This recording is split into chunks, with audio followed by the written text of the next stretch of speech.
Hello and welcome to another episode of Misfit Adventures. We have 3 Misfits joining us this evening. Let's see what antics they get up to this week. Enjoy, like, subscribe and comment. We're always looking for a little bit more. Thank you. And here we are with another Misfit Adventures. Lads, introduce your Misfits. Dan, I'll let you go first. So, all of you do that every time. It's like, So darkness is Asimir. Is that how you say it? Asimir. Arsmir. Yeah. An arse smear. Yeah. Yeah. He's huge. He's like a mountain of muscle. And he is like covered in chainmail armor. Has a huge shield and is wielding a net.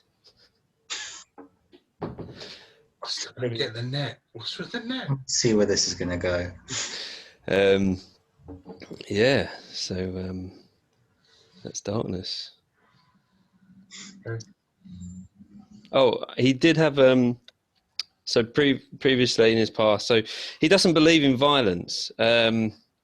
He in a previous battle he lost his best friend, which was his pet sheep called Barbara. And since then he refuses to harm anything. He refuses to harm beasts, men, or anyone around him. And he adventures with other adventurers to teach them a new way of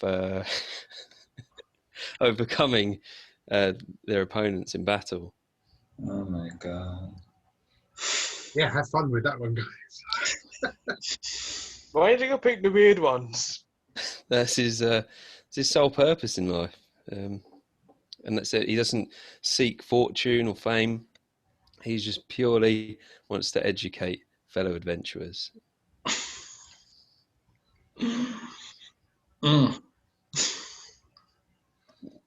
Oh, God. Who's next? Ray? Right. Oh. Disclaimer to everyone who's watching this, I'm going to probably butcher the Scottish accent, so I do apologise in advance. My guy is a very large human bard. His real name's called Archie, but everyone calls him that bastard. Of course they do.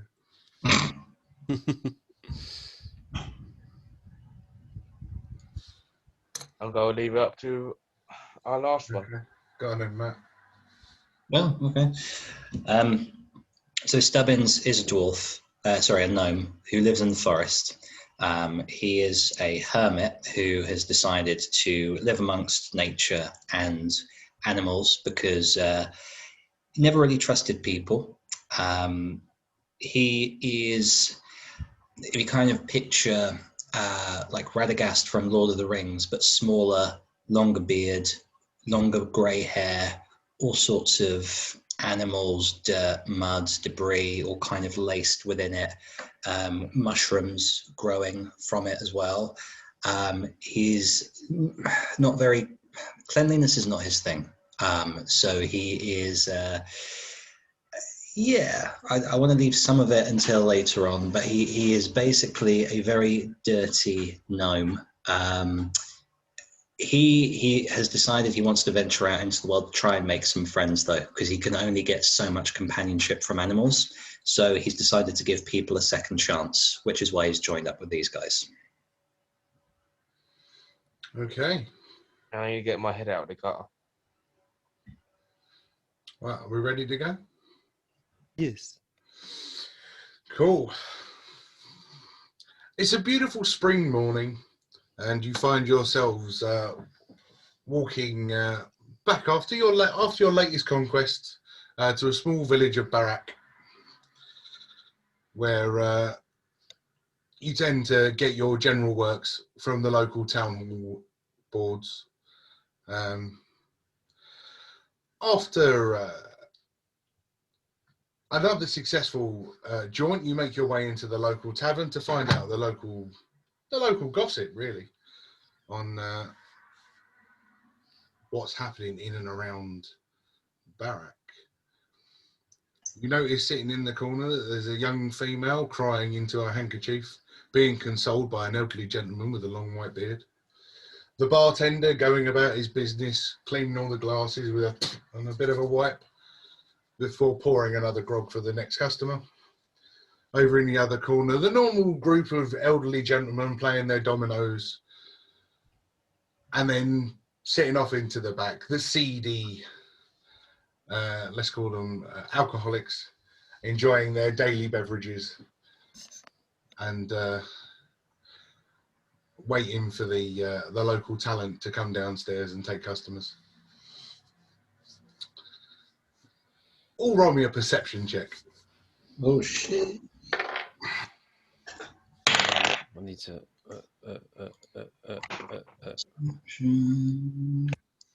Oh yeah. I got a 21. 10. 13. Right, so with a 21, the young woman crying into her handkerchief, being consoled by none other than her father after finding out that her boyfriend had slept with her sister. Never nice. Never nice indeed. And a day before their wedding day as well. I mean, absolutely heartbreaking. The elderly gentleman sitting in the corner talking about how much they're willing to spend on the local talent and how good their last experience was. The dominoes players complaining of one of the local gentlemen that hasn't turned up for a couple of days, cheated and took all their money and left town. But the one that really catches your ear is the bartender chatting to one of the locals about how there is another group of adventurers in town, and they've been clearing up and taking all of the rewards from the town master and all of the jobs from the town hall. 300 gold pieces they've earned in one afternoon. That's 300 gold pieces that could have been in your pocket. What are you going to do? Well, I'm waiting to hear do it. not have any. God, someone else do it.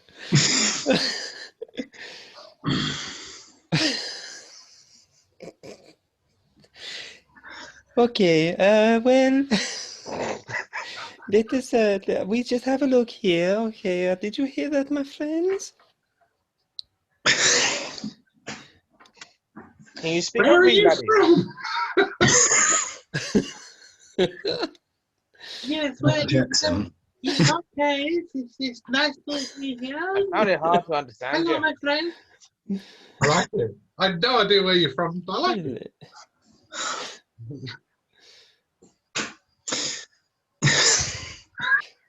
We can't keep serious with you now. I need more drunk for What this. is the problem?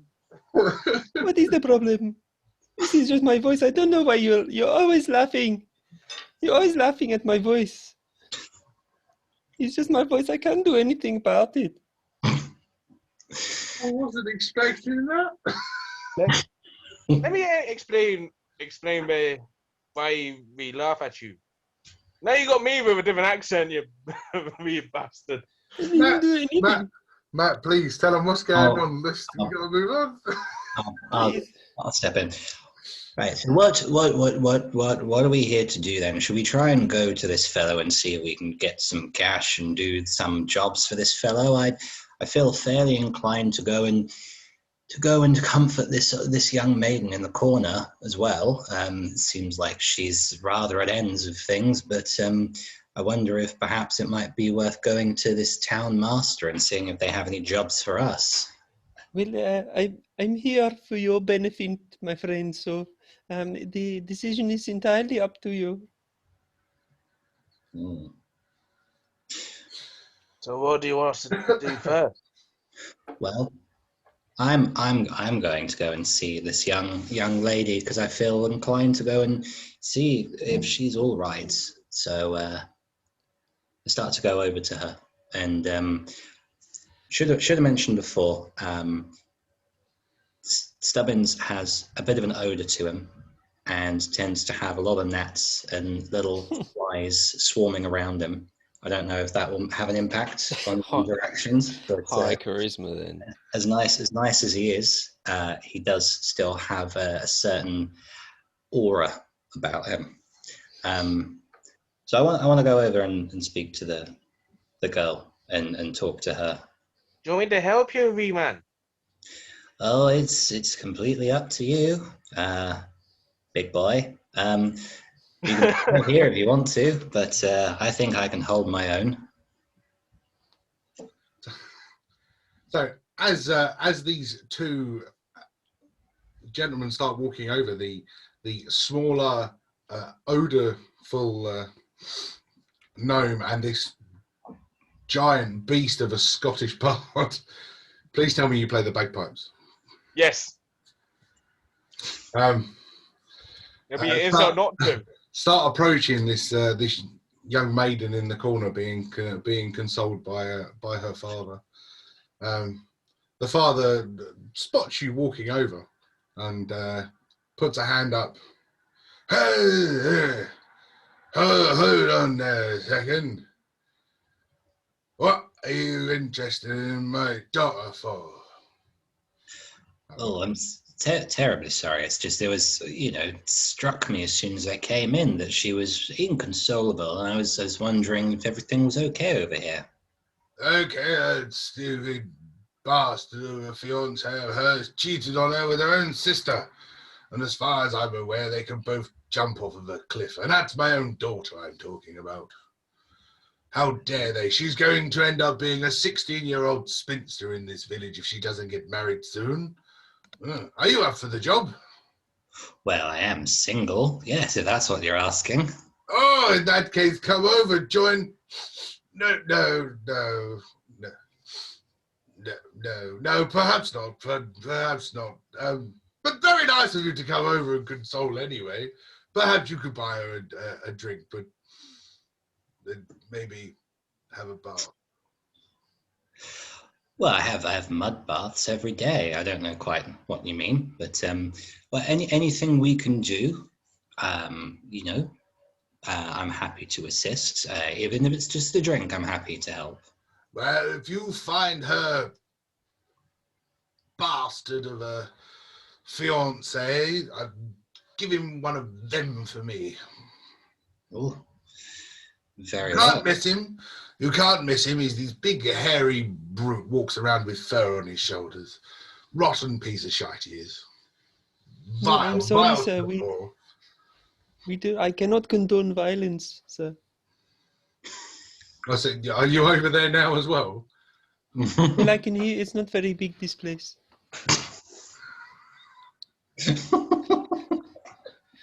Okay.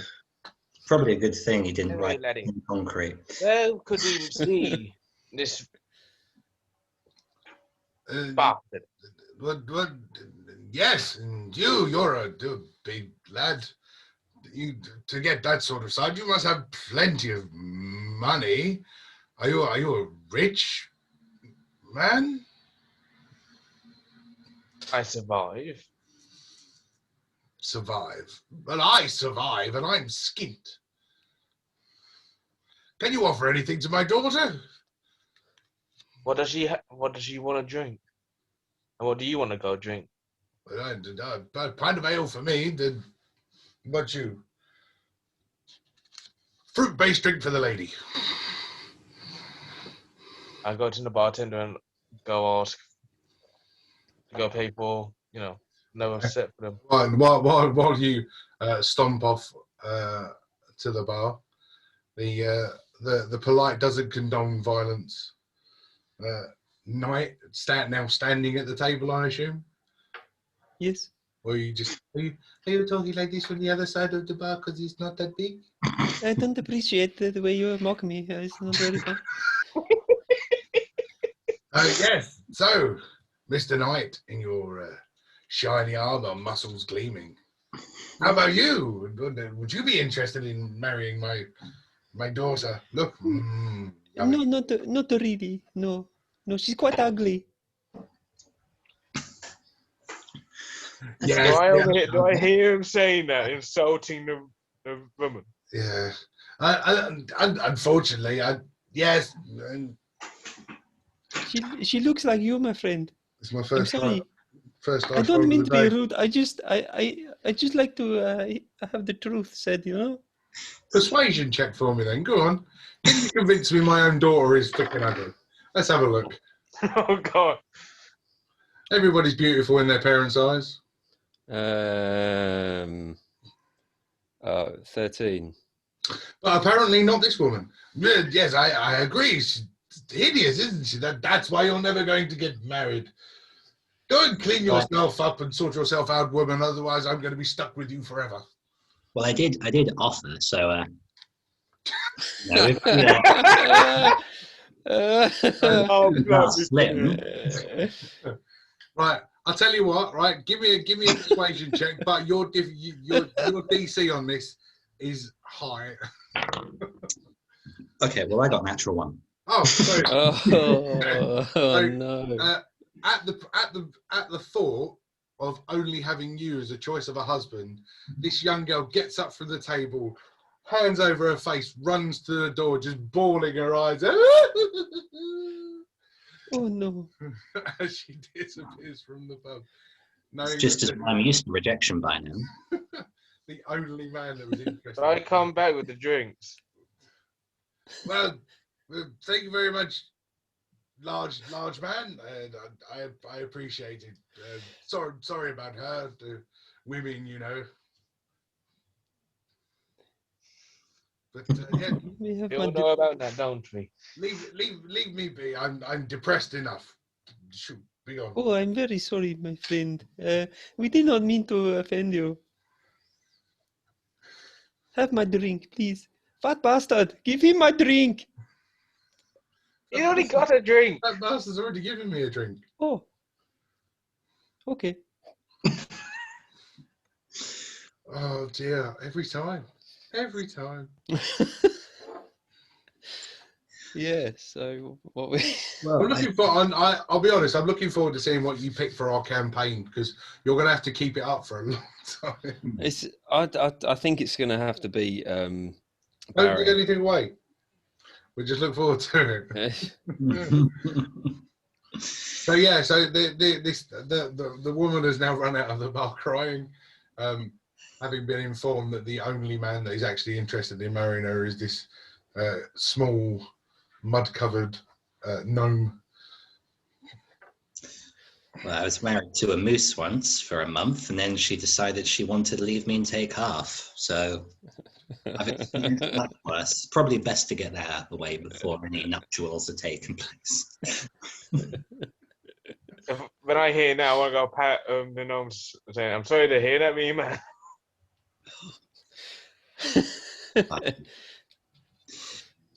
So yeah, so he's now sort of moping into his own drink, trying to get on with his day. Ruined. Should we Yeah. try, What are you going to do Um, next?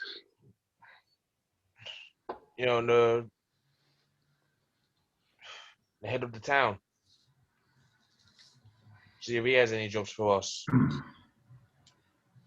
We could go straight there. Yeah. Let us go then, adventurers. Oh, God. Yes, let's go and speak to this fellow, see if he can give us any jobs Well, and this will- some coin. Truly be exciting. Just out of curiosity, when you were talking earlier about these lady folk entertainment, was that they were ladies of the night? Yes. Right. And let's come back later and see what this is all about as well, eh, gents? Oh, well, you could borrow my coin. I think you might need it. Well, let's There's a few. business first, pleasure later. Good motto. Good motto. So what we're leaving the tavern? Yes. We just go straight to this head of the town, whoever he is. Yeah. Okay, just to the town master. Yeah. Yeah. So you leave the tavern. You start making your way. It's a very small town. The town hall is only a few doors down from the local tavern. In a local square, nice stone fountain in the middle. Water in it's all green and stagnant. Doesn't look like the fountains worked for a very long time. But yeah, you get to the town hall. The notice board is up. You can see that what is normally full of parchments with various jobs and descriptions of things are all ripped off, barring one note.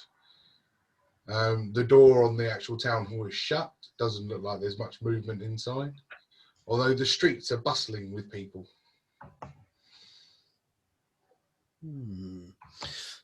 What does it say on the note? What's it say on the note? So as you go over Yes. to that, it's a single job description saying reptile problem, local farm,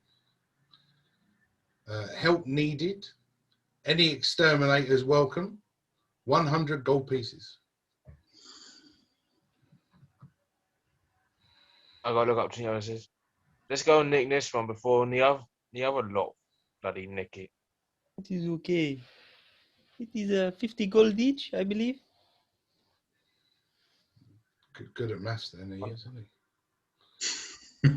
he? 100 gold. What? Trying to think. How did you get your maths, mate? Well, he said he was passive. You know, It's I have 100 no- gold. I have no interest in your gold. is that in all honesty, he did say earlier that he's not interested in riches or fame. Only here for your educational purpose, my friend. Education, the enlightenment. Yeah, this guy's more annoying than Jeff. So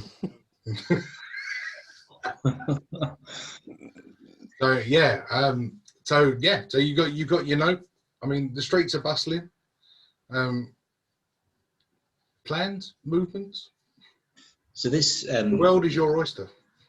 just to remind me. So this place that we're at, this is like the town hall you said where this guy is, right? Yep. Well, where the town master would reside on a regular basis. Yeah. Yeah. We can't go in. Nobody's in there, no. Or can we knock to see if anyone's in there? You can knock to see if somebody's in. I mean, the door's shut and the lights, it doesn't look like there's much movement inside, but you can always knock. Yeah.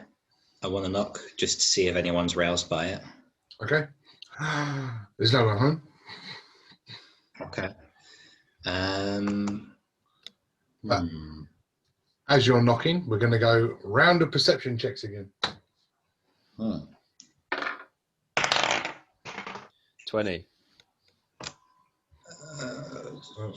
Good. The weird Egyptian fellas heard it.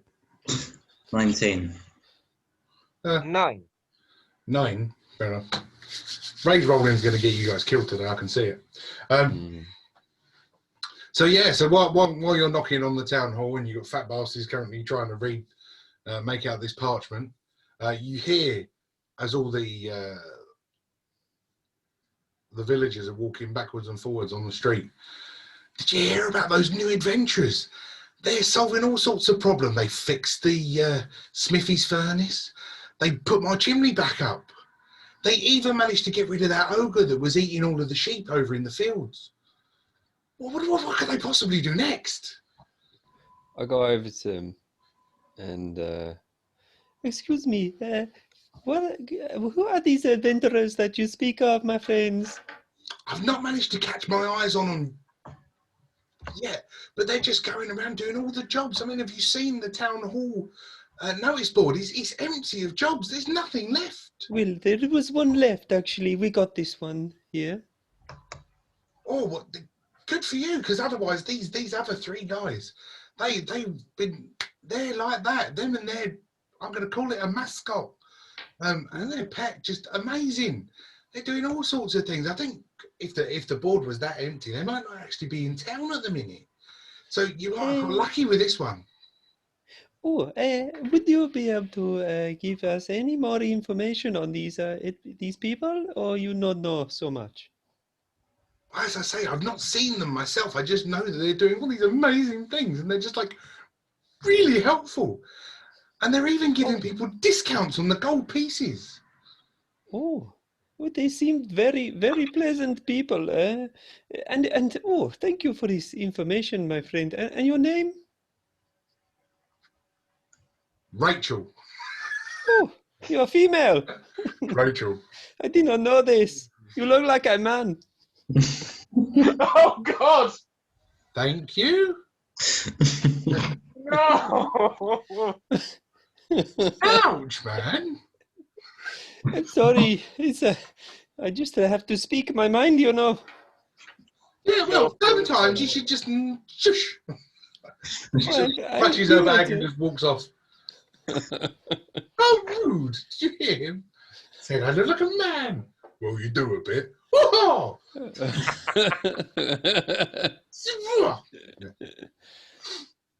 Yeah, so they didn't really know much about them.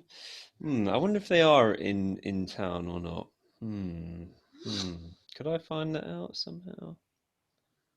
Try and focus on the task at hand. And try That and sort of is the task at hand, Oh. isn't it? Yeah, I think we need to kind of, I don't know, if they're getting all these jobs, seems, don't know, they're doing something right or wrong. So we need to kind of look into that. How did we find out how many there were in the group? Has that dropped in the conversation? Three, wasn't it? three. Yeah. Yeah. Three and a mascot. Yeah. Oh, a mascot. So one of them's. I was going to ask about that before you scared Rachel off. They didn't seem to know much, though, really. Oh, she didn't. I mean, there's plenty of others around. Yeah, but you sort of drew our attention to that one. Okay. I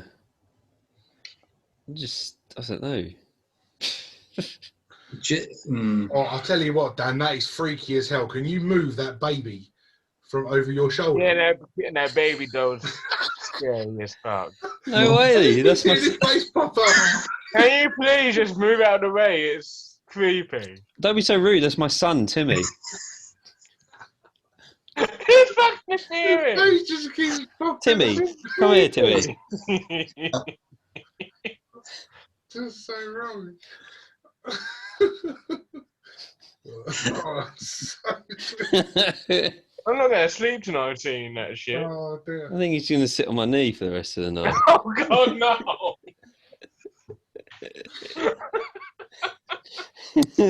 Oh, It's just glitching in and out. No, this is dangerous. This is dangerous. No, it's Yeah. keep on glitching in and out. You're going to have to deal with it. That's where he sits. That's where he sits. So, back to the adventure. Yeah. Or try So- to. I mean, was there? Just trying to think of where.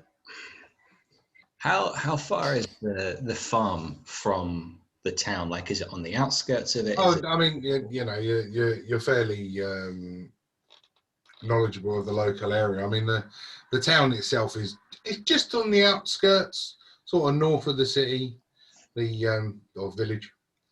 As I say, the village isn't very big. The area where they removed the trolls from eating all the sheep was just yonder, behind the farm. Perhaps we should follow a lead. The only lead we have is this piece of a parchment here.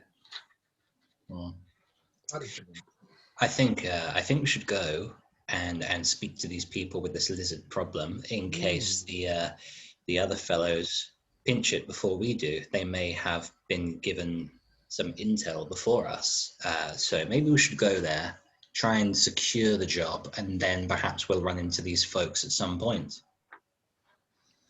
Okay. Like that plan. So yeah, I guess we'll just go straight. Yeah, straight to the farm. Cool. Okay, so you're going to start heading to the village. In that case, allow me to get something ready. Oh shit. I've got to find the three of you. There you go. So what's your marching order? What order are you going into the back of this farm area? Who knows I'll the be in area front, the I've got the best? parchment. Yeah. Oh, you sure you're going to be at the front? After all, you are a fat bastard. The new fat bastard leading the way. That bastard is hanging out the back. Hold on, you bastard. The other two in That's tow. Jeff. Let's go to screen share. And we'll get this up.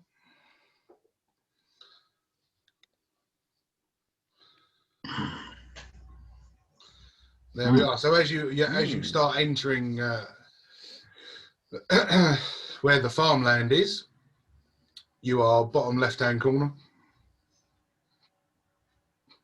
Fat bastard leading the way, with darkness following, and as you can just about see his hat. What's his name? Stubbins. What's that figure? It looks like a woman.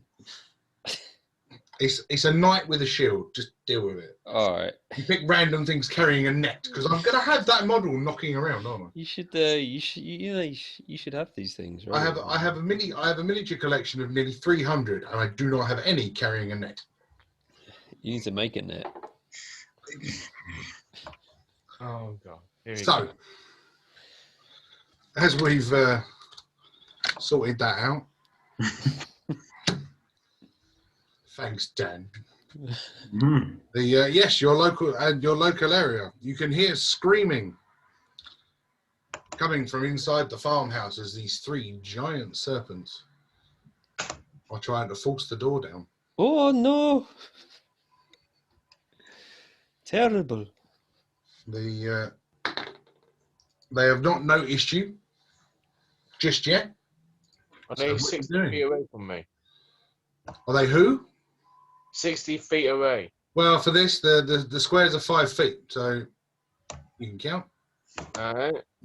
So I'm gonna go cast Shatter. Okay.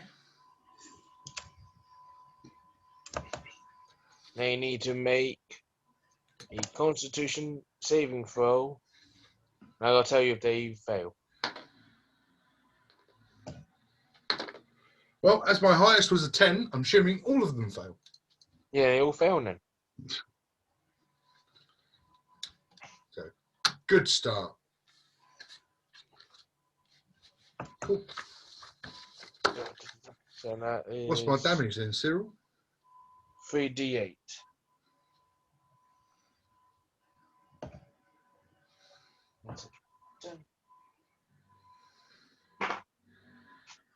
Eight, 6, 5. So that's 19. Is it shock damage or force damage? Shatter. Thunder. So it's thunder damage, noise. Yeah. So yeah, so I can't really hide that from a snake because they do have ears. Okay. So is that 19 each? Yeah, 19 each. Fantastic. And on that note, we'll roll for initiative, please. Dirty, slurry bastards. Well, that is terrible. 7. That's it. Well, the snakes are all going to go in as one. So let's go with 20 to 25. Not a lot of chance of that. 15 to 20. 15. Go Stubbins. 10 to 15, 5 to 10. We've Oh, got 5. yeah, sorry. Yeah, 5 to 10. Sorry. We've got 5. I've got Okie 7. dokie. So, and darkness and old fat bastard bringing up the rear. I knew it was going to happen, so that's why I attacked first. Fair enough. Right. Dirty Well, living bastard. the snakes with a 19 are going first.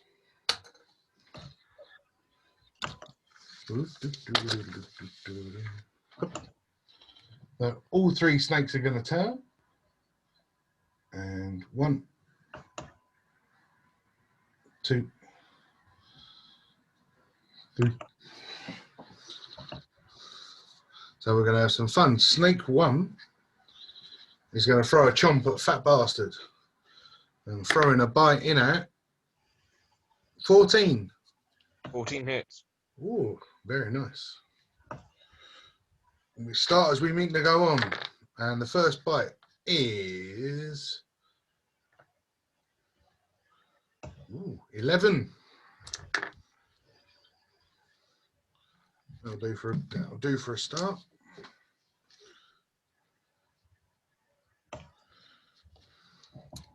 These snakes, or Yes. the serpent things, how many of them? Are they all within like 10 feet of me, or is the one attacking fat bastard a little bit further away? No. I mean, with the squares, 10 feet is 5, 10, 5, 5. Yeah, 5, 10. Yeah, within 10. Okay, so Hold on, I've got 3 snakes to bite first. Only one's gone. well, there's this thing that I've got. Go on. Stubbins is a spore druid, and what that is he's always got these things around him, like these insects or these small things surrounding him. As a reaction, if any creature moves into a space within 10 feet of where I'm standing, they take 1d4 necrotic damage. Okay. Oh, yes, I've seen this. Brilliant. Okay. So, I mean, it's not going to be much anyway, but Yeah, roll us a d4 for each one. yeah, so it's 3 damage to each of them that have come within 10 feet. Okie dokie. Well, that's all of them. Mm-hmm. Cool. Snake number 2 is going to go straight down the middle, and he's going to take a bite at darkness with a natural 20. Bloody hell. It's like they don't like your characters, Dan. Yeah, nat 20. 11. That's This is really going to get eaten by a 14 snake. damage on you, Dan. 14. Yes. Taking the piss, mate. This huge bite comes in, just snapping bite from this giant serpent. It's okay. I do not hold it against you. And Bye, you wee bastard. the third snake is going to seeing this little man covered in mud, mistakes it for food. So he's going to try and constrict him so that he can eat him. And that is what's that? 13. Yeah, 13's enough. Oh, it's squidgy. And if you could make me a strength saving roll, please, while I roll to see if you die. 3. Right, and you are now restrained. And while you're restrained, you take 7 points of damage. That is the worst roll I've done so far. And that's the snakes. So, Stubbins, you're currently grappled. Giant snake. We'll take you over closer to it. You're currently grappled by a giant snake. So, if you try and perform anything, it will be at disadvantage unless you can break out. Okay. Break free. Seeing if they've got anything that might help, but probably not.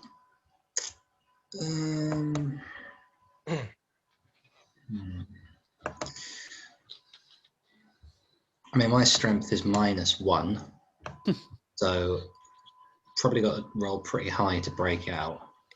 Don't know if I've got any.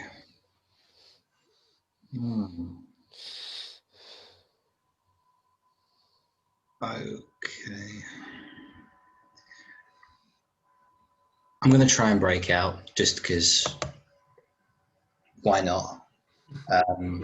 So I'll try and use whatever little muscles I have to try and wriggle free. 17. Nice. You're out. Cool. So that's your action. You got a bonus action? Yeah, not. I don't think anything that will help. Okay, I do. So as a bonus action, I'm Yeah, that's better. You can actually see you now. I'm going to cast. Just going to double check that this is a bonus action. I'm pretty sure it is.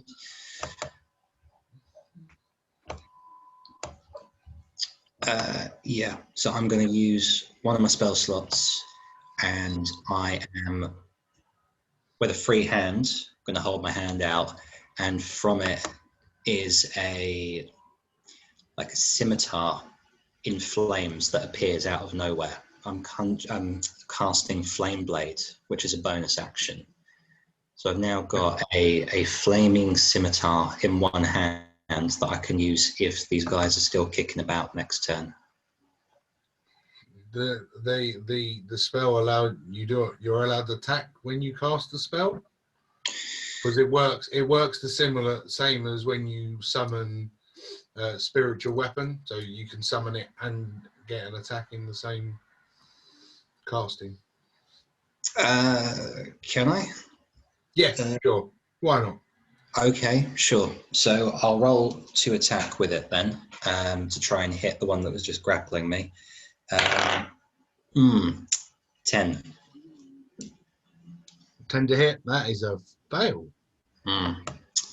Damn. Okay. How did that appear?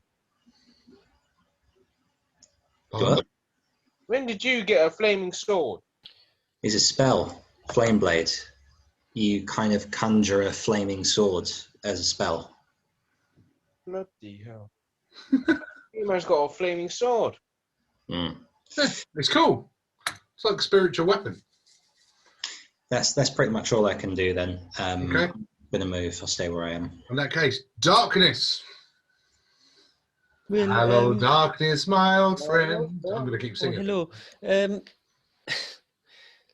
Please, snakes, do not attack us. We mean you no harm. And I throw a net on one of them. Throw a net on one of them.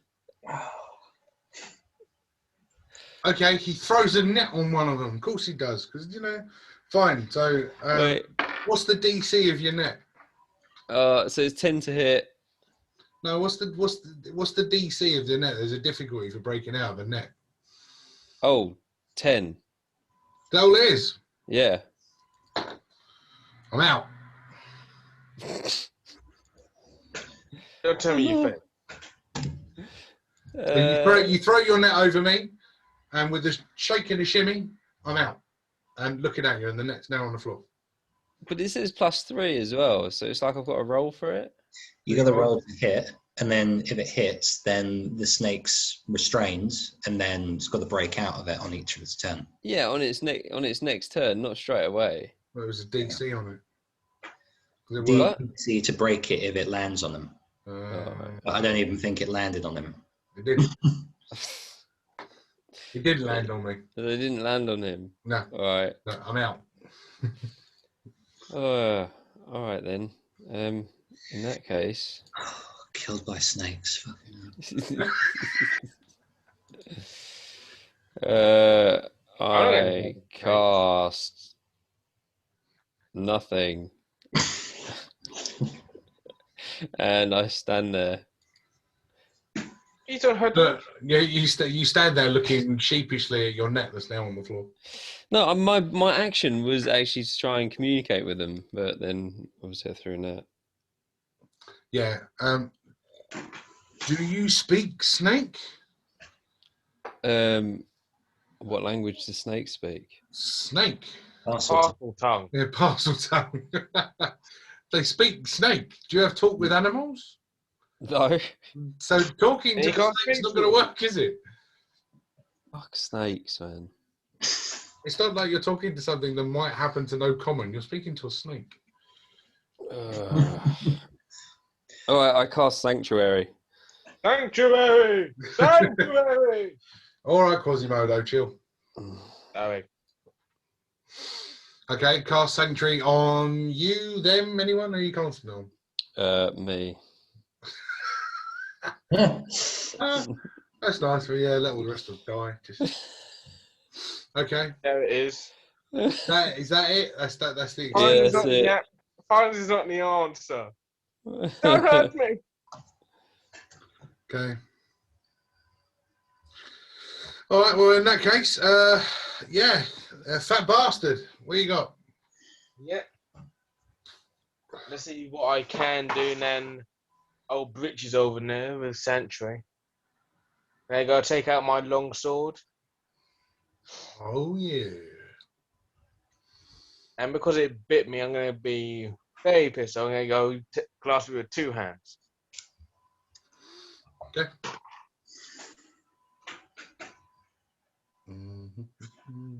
That is a 6 plus 7. 13. 13. That is a hit. Yay. So that's a D10.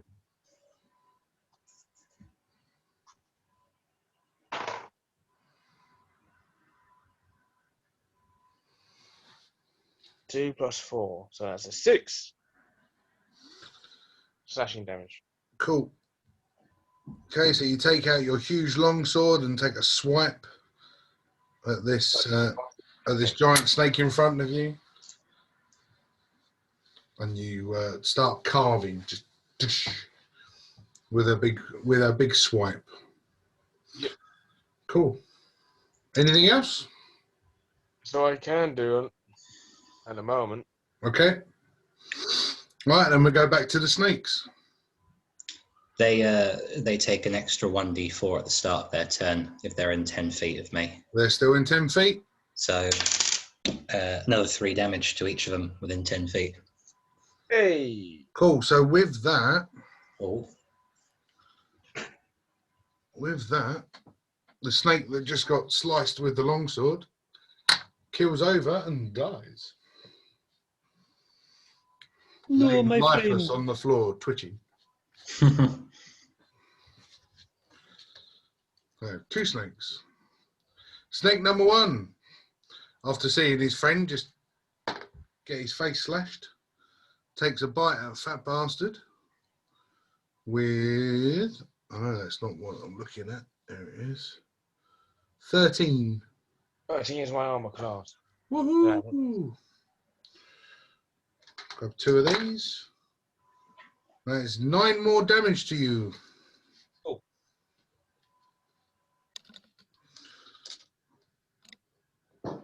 And the last snake is going to. No, he's not constricting you. So after you broke out of his grip, he's going to take a bite at you as well, Stubbins, with a 14. Yeah, that hits. And that is 9 damage for you as well. Okay.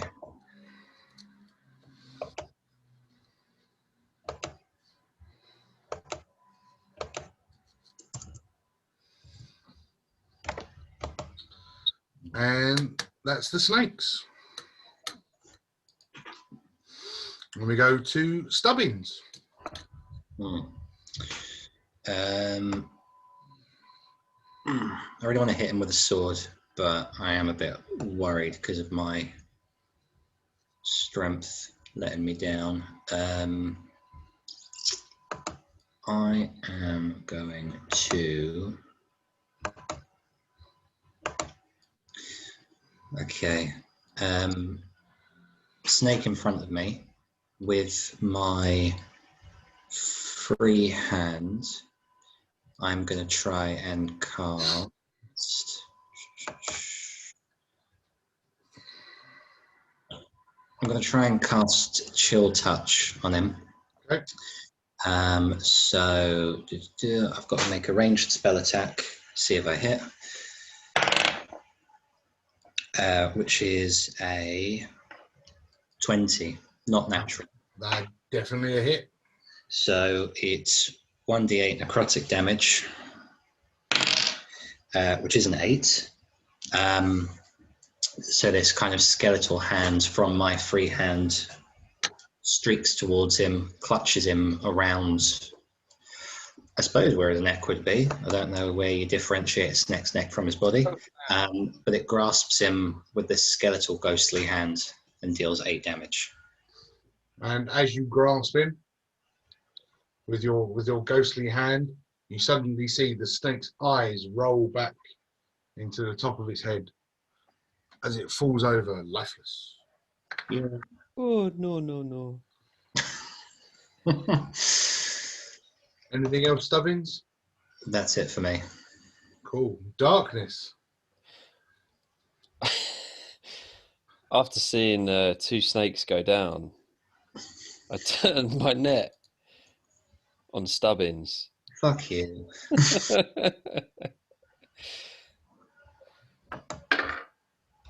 For a 18 to hit. How many nets have you got? I've got loads of nets. Okay, well, I'm now trapped under a net. This is like I told you, my friend, you must not resort to violence. We could have resolved this in Do other you ways. talk to animals? No, but there is other ways around it, No, my you're not friend. helping. There may be other ways around it. You are next under the net, my friend. it's so random. So you managed to capture A gnome. a gnome. And can I carry him towards the trees and hang him in the tree? No, because you've already used your action to throw the net. All right, then. I'd like to move over to the door of the cavern. Okay. And can I look through the window? I'm just sorting out something to use as a net. Hold on. Right, ready? Oh no. Net. That works. And you're gonna you know, as you run past the snake, I'm gonna get an opportunistic attack, right? Yeah, try it. Okay. 1, 2, 3. All right, so you do make it to the door. Am I allowed to look through the window? No, because All right. you've actioned, you've moved. All right. Bonus action to look in the window if you really want to. Yeah. Ready? It's all dirty. You can't quite see through it.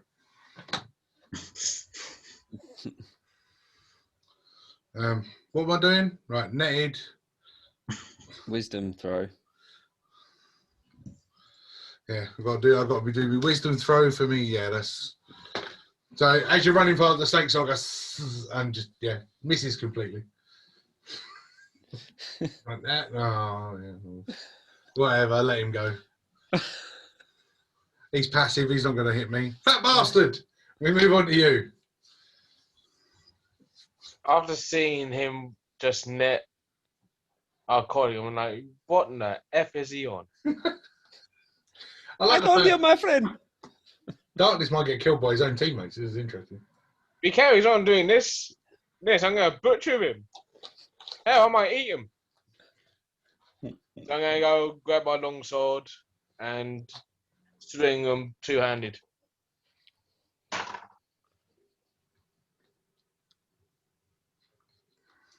Or 13. There's a hit.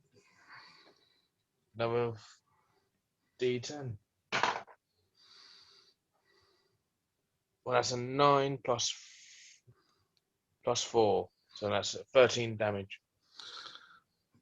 So, with a huge swing of your longsword, Ugh. you strike down the last remaining snake. And I go take off the net off our gnome. You're We gonna still have much to learn. you want to remove the net from the gnome? Yep. Yeah, I'll allow that. I'll allow that. So you pick up the net and you remove it. I'm going to keep that because I've got this feeling I'm going to need it again later. Are you hurt, mate? Only my confidence in him stared daggers of darkness, bastard. Who wants to give me a perception check? Because Yeah, I haven't called it describe the kill yet. I'll give a perception check. You can all give me one if you really want. You're looking in the window. Oh, So wow, this is the same every time. 13. 22. 15. Right, excellent. I like that. So with the 22, having just been pulled out of the net, as the net gets lifted off your head, you start seeing bubbles Oh, shit. coming to the surface of the water, and with a huge splash,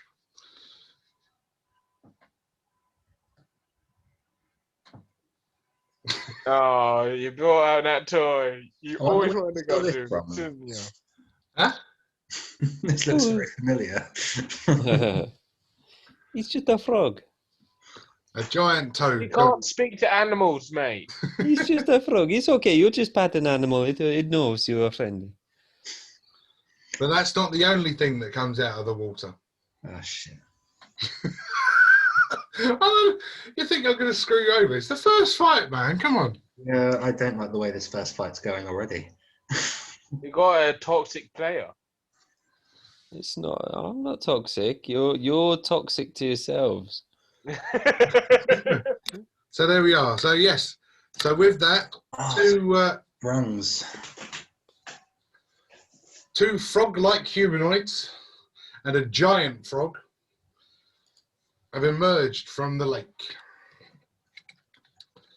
So you guys carry on with your initiative order. But with the surprise on everybody other than, because you had a 22, didn't you, Stubbins? Yeah. So the surprise on Fat Bastard. Oh, I had 15, so With the surprise on Fat Bastard fair enough. So and I'm Darkness. not gonna argue with the DM. So Well, what do I I rolled need a to do? 19. I got a 19. Okay. So I'm good. All right. So The two grungs are going to chuck a couple of arrows your way. And the first one on Darkness is 18. Miss. Wow. That is some seriously heavy armor. Okay. And then the other one on Fat Bastard with a 16. it's Woo, go grung. And oh yeah, that's going to do a lot of damage, isn't it? Oh, that's quite respectful. 8. yeah.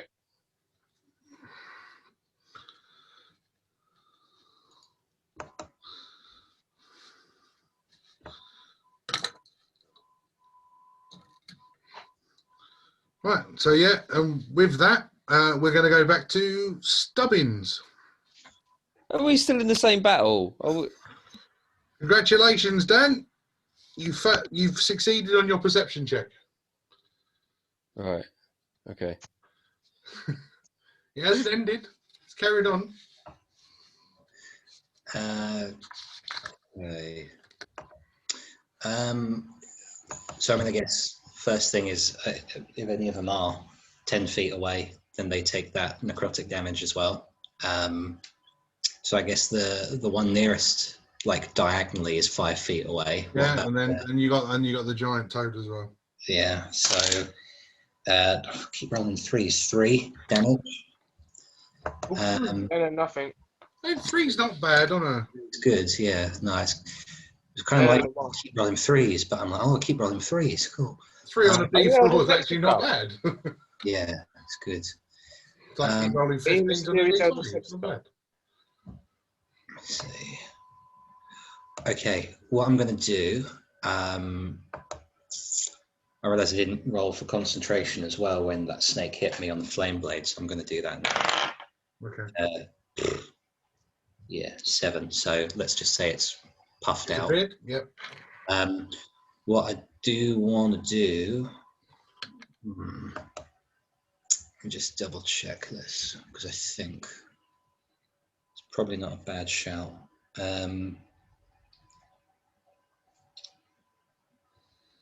Okay.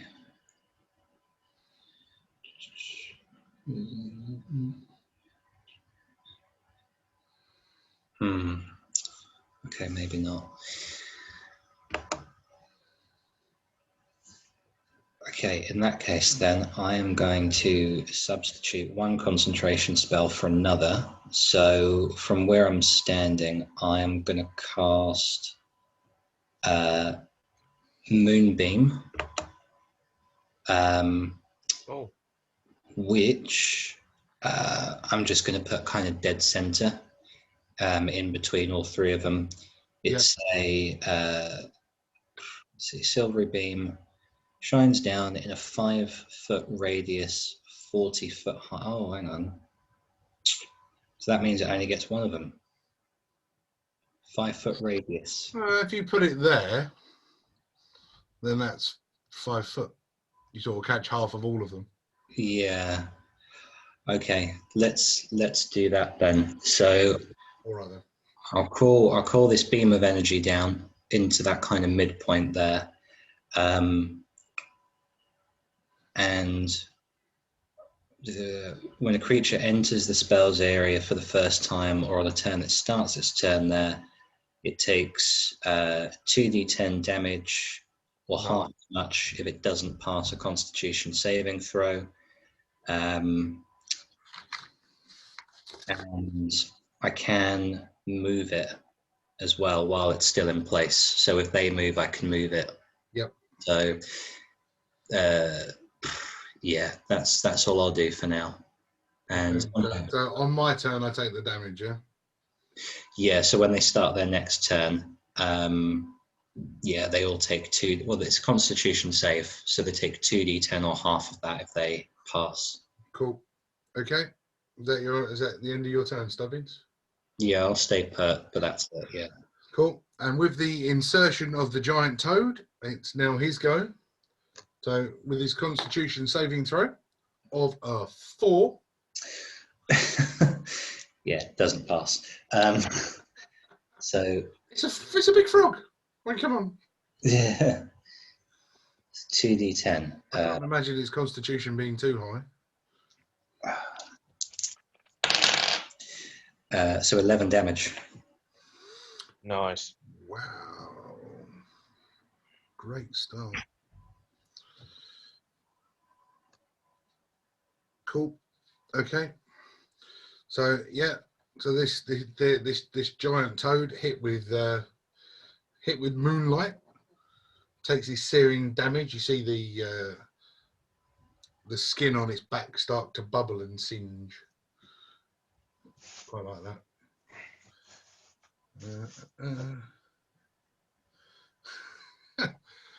And with that, it's gonna jump towards Stubbins.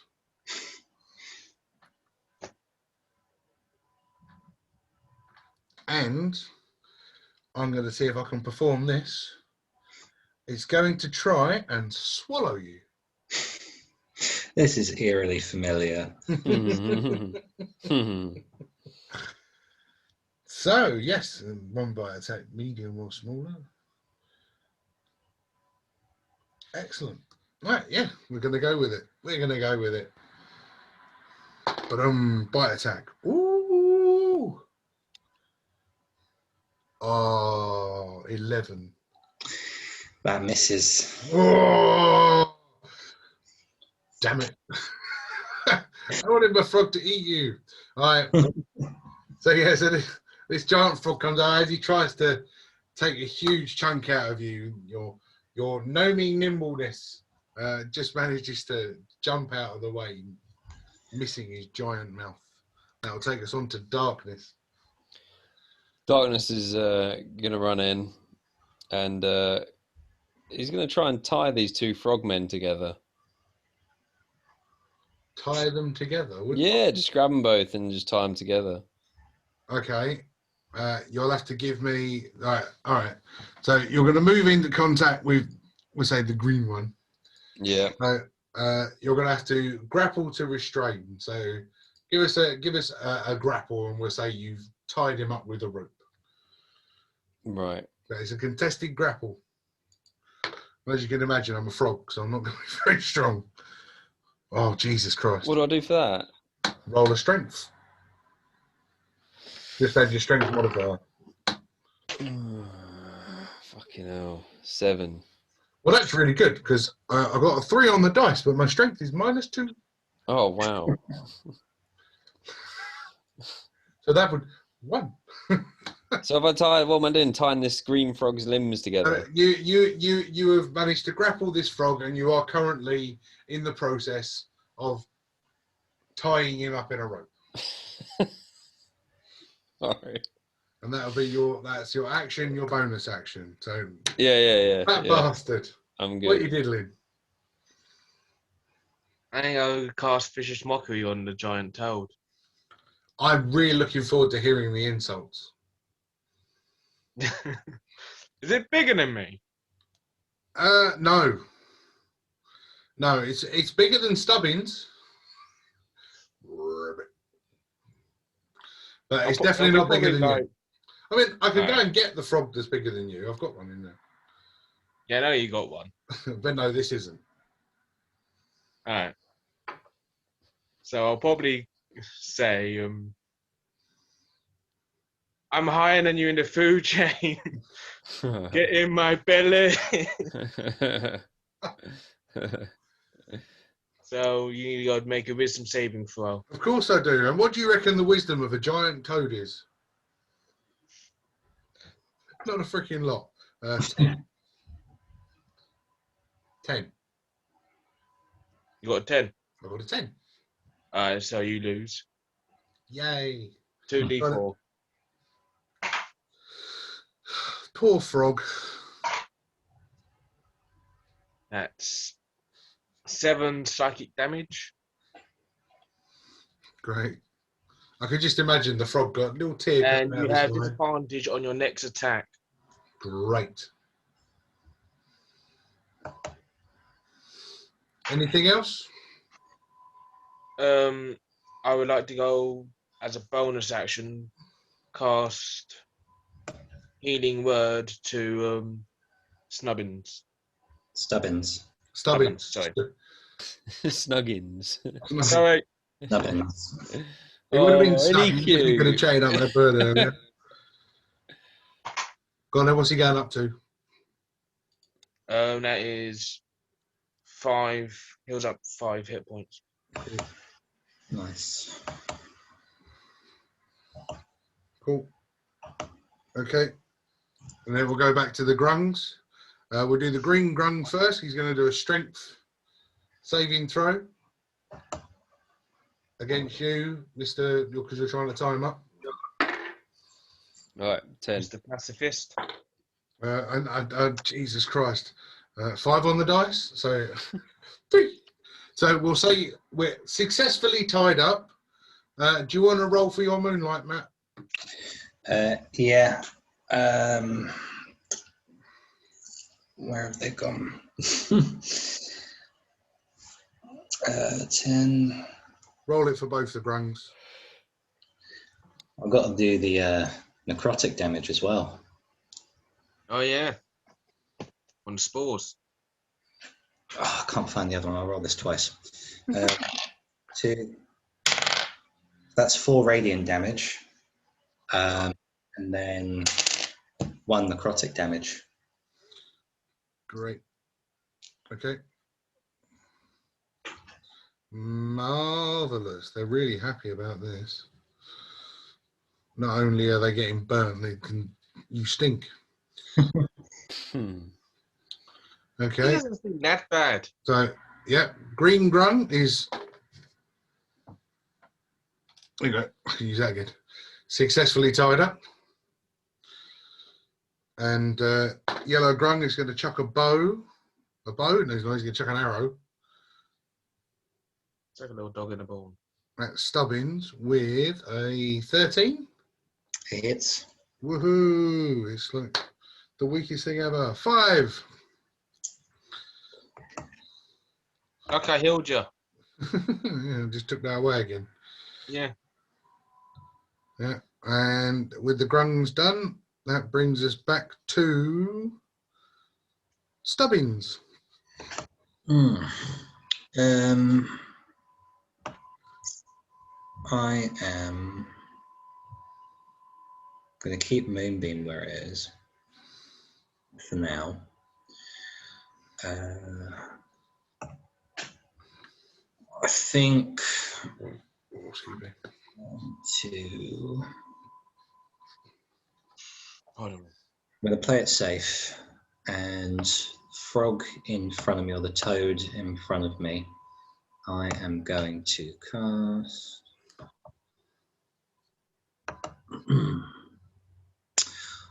I'm going to cast Produce Flame. So from my free hand, fire appears, and I just chuck it at this frog. I don't think. Yeah. Don't think there's any restriction. So I'll just chuck this fire, this orb of fire in my hand at the frog for 14 to hit. On the giant toad, that's a hit. Cool. So it's going to be 2d8 damage. So he takes 9 fire damage.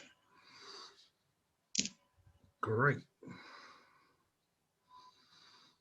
Cool. I was just checking whether fire did anything to him. It does not. You're starting to get this sudden smell of burnt chicken. Mm. Going to, Now I'm hungry. well, they always say that frogs' legs taste like chicken. I haven't got any bonus actions, I don't think. The only one is Flame Blade, but that'll be my last level 2 spell slot. So I'm gonna, yeah, I'm just gonna leave it as it is at that. Okay. So it's now the toad's turn, and this little dude has just hit him in the face, and he is going to attempt to swallow you again. For disadvantage. Oh, because of Ray's. Vicious mockery. It's right, that actually didn't help much. 17. Yeah, that's enough. Damn it. So in one gulp, this giant toad pulls in your gnome friend with a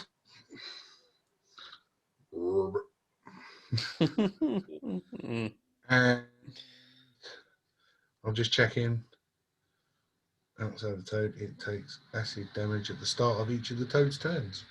Very nice. Excellent. So yes. Sorry, Matt. You are currently inside the toad. Pardon me. And that brings us to darkness.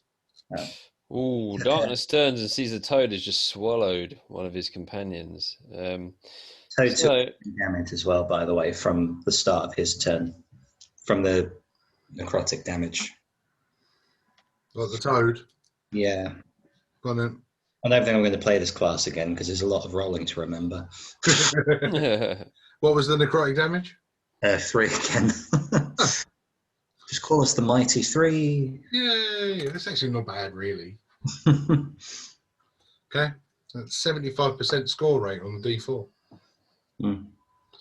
Right, sorry, Darkness, carry on.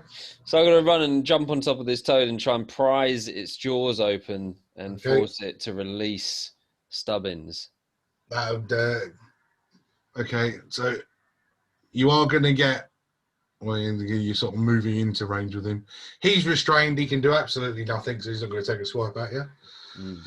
Mm. Okay, so yeah, we're contested strength to see whether you can prise the mouth open of this giant toad. Hang on a minute.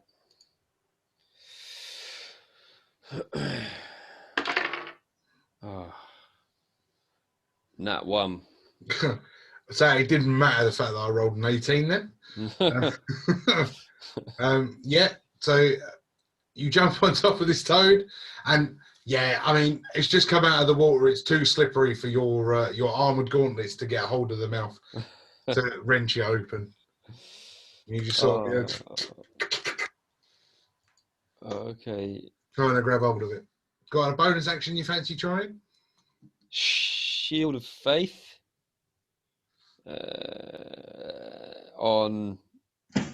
Do you even need it, fat bastard? Do you even need it, bastard? Just bastard. Yeah, Shield of Faith on fat bastard. Just because. Yeah. Cool. That So yeah, sorry. Yeah, Shimmering Field appears and surrounds a creature of your choice within range, granting it a +2 bonus to AC for the duration. It's concentration, so that's all I can do now. You've got to pay attention. Cool. As long as Ray knows what he's got, that's fine. Because it's now Fat Bastard's turn. Okay.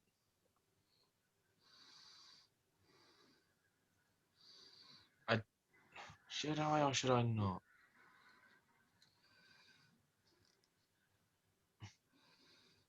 I want to long sword it, but I don't want to go accidentally get Snubbins. That's not it. After seeing his colleague get eaten, he's gonna go try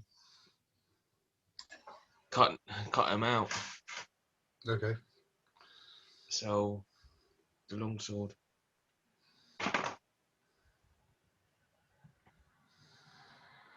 For an 11. That's a hit. Nice. But he's only a frog. You don't expect him to wear armor, do you? That's a D8. Because I didn't clarify on how I'm holding it. Well, you've been 2 hands so far, so why change it? Fair enough. I thought I had to go, tell you and presume.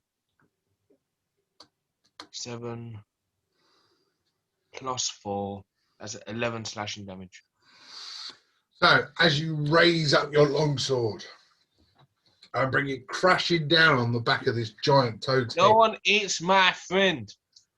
splitting the top of its face open, you suddenly see this petrified face of a gnome appear from inside this toad as the toad lays down and goes, "Bleh."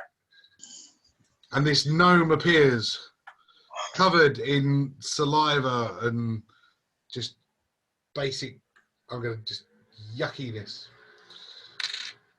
I wish that was the worst thing I've ever been inside. Yeah. That's a story for once we get a point. I joked him, but then I realised Dan was here. Hi. Okay. Anything else, fat bastard? You got 1 grung left, really. Nope. Okay. In that case, it will go to that final remaining grung, who jumps back into the water. Darkness can take a swipe at it if he chooses. I shall not. Okay. Yeah, so the last remaining drone jumped back into the water and makes his way. You've got one grung restrained. My friends, just leave him. Throw him back into the water where he came from. There is no need to end his life. Is that what you're doing? Yeah, persuade us. What, contested persuasion? I could test it. If that's what you guys are going to do. Is that what you want to do? I want to see how persuasive you are. All right, fair enough. Should we do that then? Do I have to beat both of you? It depends if Stubbins is opposed. He might go, yeah, fucking great idea. Yeah. Are you opposed? Well, I feel like these frogs and these snakes have, really had it in for me. So yeah, I oppose. All right. Okay. All right. What'd you get? What we're doing? Persuasion. Yeah, persuasion. It's a contested persuasion check. This is democracy at its best in D&D. 21. What about you, fat bastard? I've got a 14. Oh, I got a 19. So I persuade fat bastard. So you managed to persuade fat bastard to throw him in. So yeah, fine. You and fat bastard, you grab hold of this frog, one at the top, one at the bottom, 1, 2, 3, and you throw it into the water. Hey! Still tied up. And as frogs require air to breathe, I'm just going to roll his death saving throw. That's a fail. That's a success. That's a fail. And that's another fail. So, as you throw the frog back in, still tied up, in the not too distant future, he drowns from not being able to get back to the surface to breathe. So, he's frozen. Stubbing gets his wish anyway. All I'm going to say is, Farmer! What we don't know can't hurt us. I feel better now. Yes. Stubbins knows. I He's got it in his head. I feel And better. I'm sure he'll be fine. As you're approaching the farmhouse, Stubbins, because the perception earlier for the 22, before the fight started, you see this one giant bubble just go, and you just. Yeah, I'm just not going to say anything. I'm just going to sit contently, knowing that kind of faked him out, and it still had the same result. So yeah. Right. So yeah. So you guys have successfully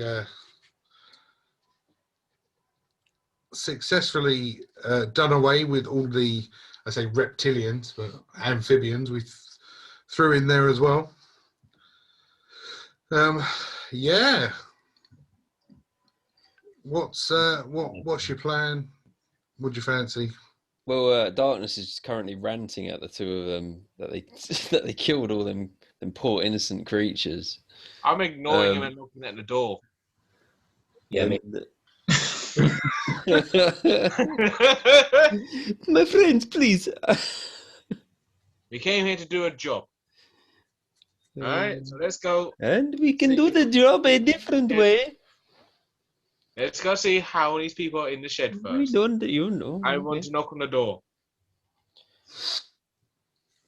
Right. So as you knock on the door, you hear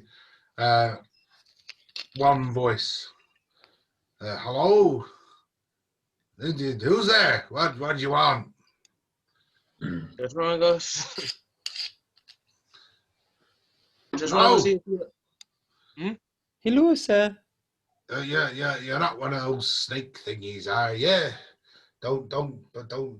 We don't need you around here. I don't know if I've got scales. I might have flub. And that's all I got. No, we've disposed of the snake problem for you, sir. We're just checking to see if you're okay. Well, I do hope they were not your pets. Hey, no, they're not our pets. And as he opens the door, you can see a general farmer. He's in his dungarees, red shirt, middle-aged man, scruffy beard. We've been stuck in here for days. These bloody things wouldn't go away. They've been bothering us. I haven't been able to farm my fields for must be coming on to a week now without these things bothering us. Look at my daughters over there. They're petrified. Well, is this a common occurrence for you, sir? No, only recently. They only recently come into town. Ooh, It was a giant frog. He ate my cat. A terrible thing to notice. Did I see any like cat remains? And I No, sliced them open. no, because you don't see no cat remains. He ate him. Can I smell something fishy going on here? You smell fishy. No fish, just frogs and toads and snakes. I wasn't talking. I was asking the DM. Ouch. You smell like this. As the DM, no fish. It's just frogs and toads. No.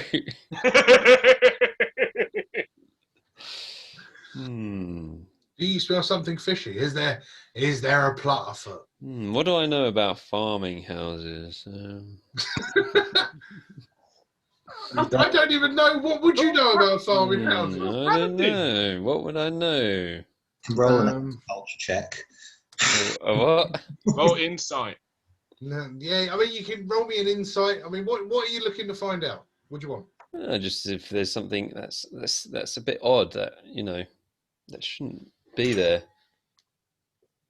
The animal shouldn't be there. For fuck's sake, my rolls are terrible tonight. I got a 3 with a +7. Okay, so yeah, no, they just appeared one day while I was out farming the fields. They started destroying my crops and eating my food and shitting all over the place. I mean, can you smell that in the air? That's not manure. That's flipping frog poop. It might be me as well. Sorry. Do you know why? Don't put yourself down. Very, very unusual that they'd be so adamant about getting in here. Well, is there anything in here they might be after? Only us. As you said, just me, my wife, and my 2 daughters. And that's all that's in here. There's nothing else. I mean, we did get a visit a couple of days ago from those new adventurers that are in town, but yeah, they seem to come and disappear pretty sharpish. They weren't around for long, and as you can see, they didn't really do the job. All the creatures were still here. Well, We've heard a lot about these folk. Can you tell us anything about them, what they look like, or? Oh yeah, no, I had some dealings with them. A couple of days abroad. Yeah, they one of them, the grumpy old dwarf. He I know he likes to drink, but he's a bit unapproachable, I think is the word you want to use for him. He don't do a lot of talking. The other one is there's an elf with him. She seems to do a lot of the talking, but again, I don't really know a lot of their background. They sort of came into town a couple of weeks ago, and yeah, I know I've been hearing good things that they've been doing around town, but they didn't manage to do it here, did they?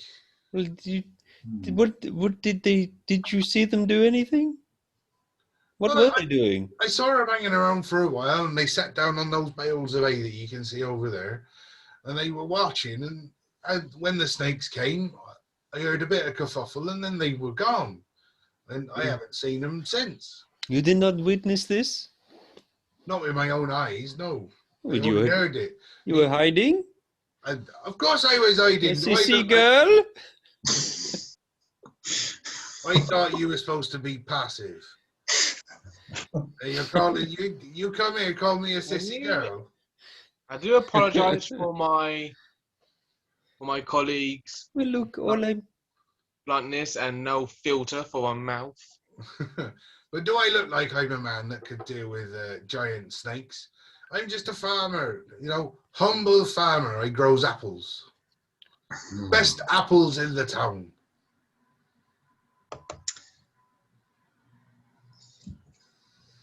Do you think something you're saying here doesn't quite add up about these people? Do you think that we might be able to have a look around to see if we can find if they maybe did something or left something here that enticed these creatures to come and attack? Good Oh, call. yeah, you sure can. Not a problem. Carry on. Yeah. By all means, have a look around and see what you can find. Never a problem with me, though. They're a little one. Just start turning up tables in his house, fucking launching all his stuff off the wall. Cats. Maybe something in your daughter's wardrobe or in chest of drawers somewhere. So no. Hey, that's a little bit too.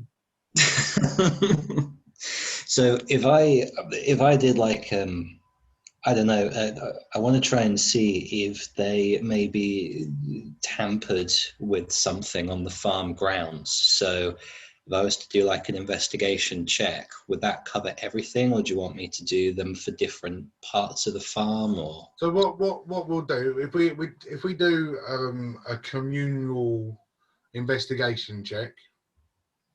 okay, And From we'll everyone. We'll see what we can. We're having a little rummage around. 8. The disgust on your face at an 8. Oh, 12. 19. Good. So so fat bastard having a fine sense of smell, being one of food loving as he is. I'm reading into your character, Ray. Having a fine sense I of can't do any smell. accent. He puts his nose in the air, and with a huge whiff, he smells the stench of what seems like rotting meat. Do you not smell that? Hey, No, I cannot smell anything, my friend. Try taking your helmet off. As you sorry. as you walk round the side of the farmhouse, you see a selection of barrels, crates, old Hessian sacks, and in these you find a selection of fish guts, old rotten meat, chicken carcass, and random rotting meats, to say. Oh. Some offal. that is awful. Not awful, offal.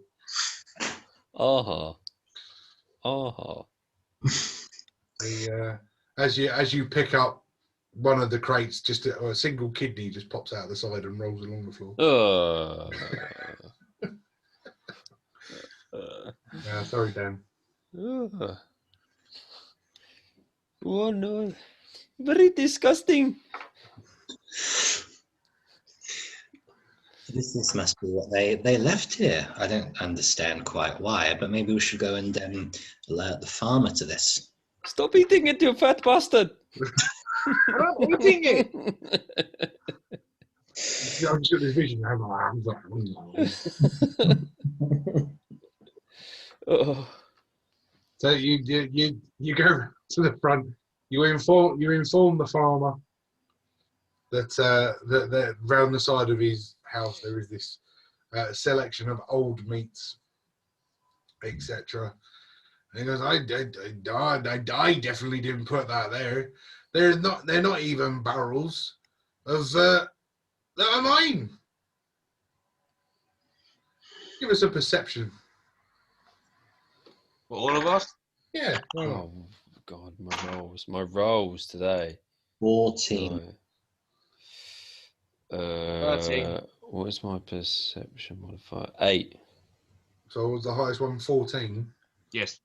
You notice that the barrels themselves are alcohol barrels, generally used for holding whiskey and some such liquors. So a bartender. Are there any markings or anything on there that would tell us exactly where they came from? Not for a 14, no.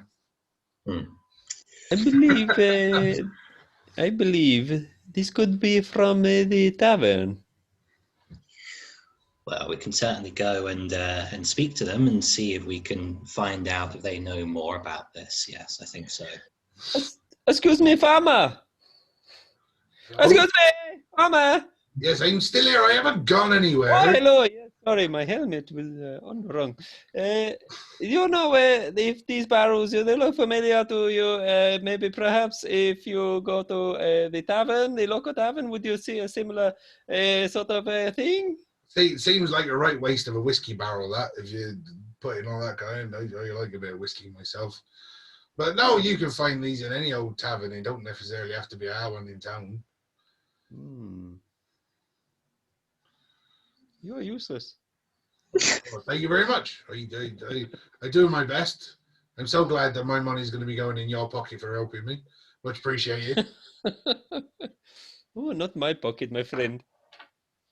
Well, not your pocket. Does that No. I get a discount like those other ones we're offering. That's not bad. Yes, Like, okay. yeah, no, that's fine. Yeah, so 100 gold, take away a third, so I give you 66 gold. That all right for you two? I won't argue with that, my good sir. I don't have a choice now. All right, yeah, thank you very much. And I appreciate that. Thank you. And he shuts the door.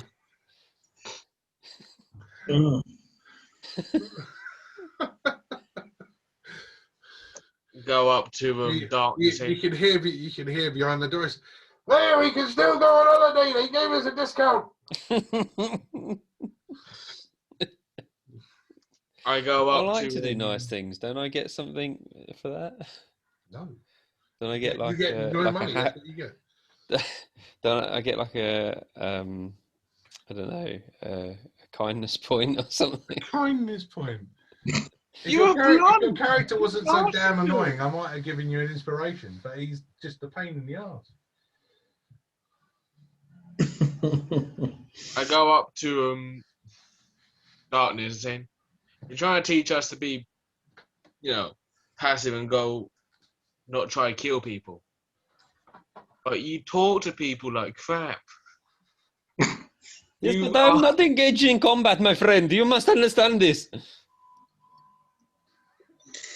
You're in there trying to start combat. No. You have it all wrong. If you watch, you will learn. If you don't question my methods. You question my methods, you'll never get anywhere, my friend. Okay, you just watch, okay? If I'm gonna watch it, someone punching you in the jaw. Okay, don't question. Poor old Stubby stuck in the middle of this. I suggest. I think we should go back to town and go to the tavern and have a brief respite from all of this, a short rest, if you will, if possible, and we get our bearings. Maybe speak to people around town or the tavern owner and see if they might know where these adventurers have gone off to, so we can kind of track them down and question them about what's happened. My friend, if you follow my teachings, then you would not have such need for a short rest all the time. Perhaps if someone actually lifted a hand and helped me, I wouldn't have been eaten by a giant frog and wouldn't need to have a short rest. I was helping in other ways. When you're inside the frog, my friend, you don't know what happens outside. A net over your fellow colleague. But anyway, let's digress and go to the tavern. So as you start to turn and walk away, the farmer opens the door and goes, "Hey lads, before you go, I thought you might like some of my apples. Best in the kingdom they are." And he throws you a big sack of apples. Oh, thank you. Thank you. You're so generous. Apples. And as you count through the bag contains 12 apples. Each apple will do D4 healing. Ooh. They are special apples. Don't eat them all. I carried the bag for you. Nope. You are not touching them. Nope. You are not touching This them. isn't Jeff. This isn't Jeff. or Barry. And that was your fault last time. Yeah, I know what happened with Barry Bone Crunch. I Role know that was playing. my fault. So are you gonna take any before? Like, you gonna eat anything on the walk back to the tavern? You gonna take a short rest? What's the plan? Yeah, we're having a short rest, I think. Yeah, short rest. We can go back, have a short rest, maybe try asking around in the tavern first, and then I don't know, see if there's anywhere else around town we could inquire if we don't get much from the tavern. Okay, Sure, we missed something at the farm. Definitely. So you're not nothing yet. Nothing yet. We're walking back to the tavern. I don't know. Okay. We missed something. So on your short walk back to the tavern from the outskirts of the village, the bustling streets are still full of people. You're hearing, yeah, go on. Overall perception again, communal perception. 10. Doing very well with these, aren't you, Matt? Oh, what? Nat 1. Up to- 13. Okay. All right, something over a 10. That's not bad, I suppose. So, although you're hearing, it's very quick. Everybody's moving too fast for you to really pay attention to the conversations. It's like news of 3 adventurers saving the farmer and his family from the reptile infestation has already made its way back to the town.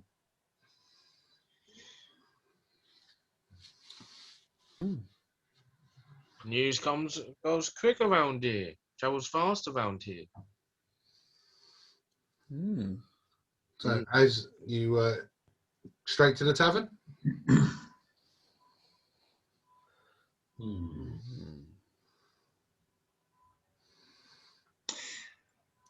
Could I?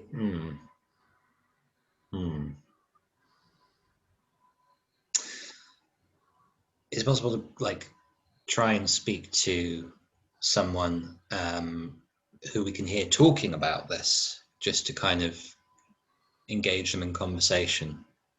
Yeah, I mean, you can grab a local. If I just kind of get someone's attention and just say, I say, what do you know about these adventurers from the farm? Have you heard much about them? Random voice number 1. Yeah, I like all these adventurers. You picked the wrong bloke.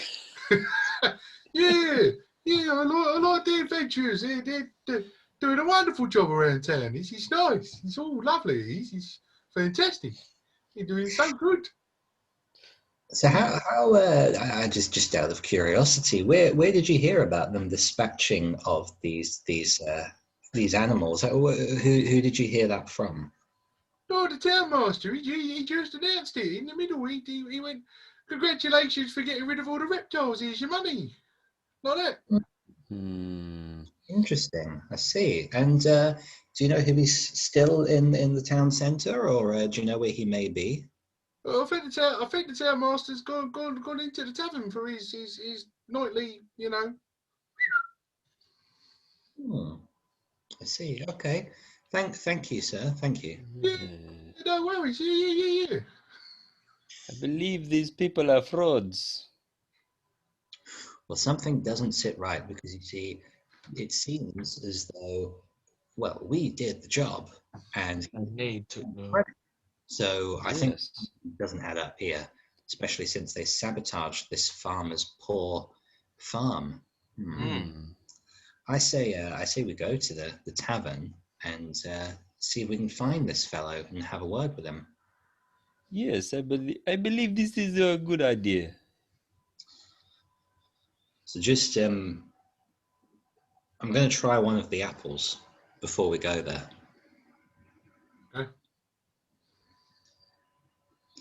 So it's a D4, right? Yep. Okay, so I'll pull one out and 3 health. Cool. So Stubbins is currently trying to work out what that is. 26.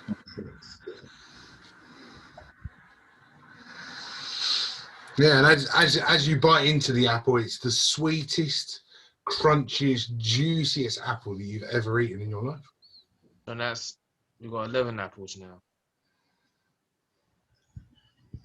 Hmm.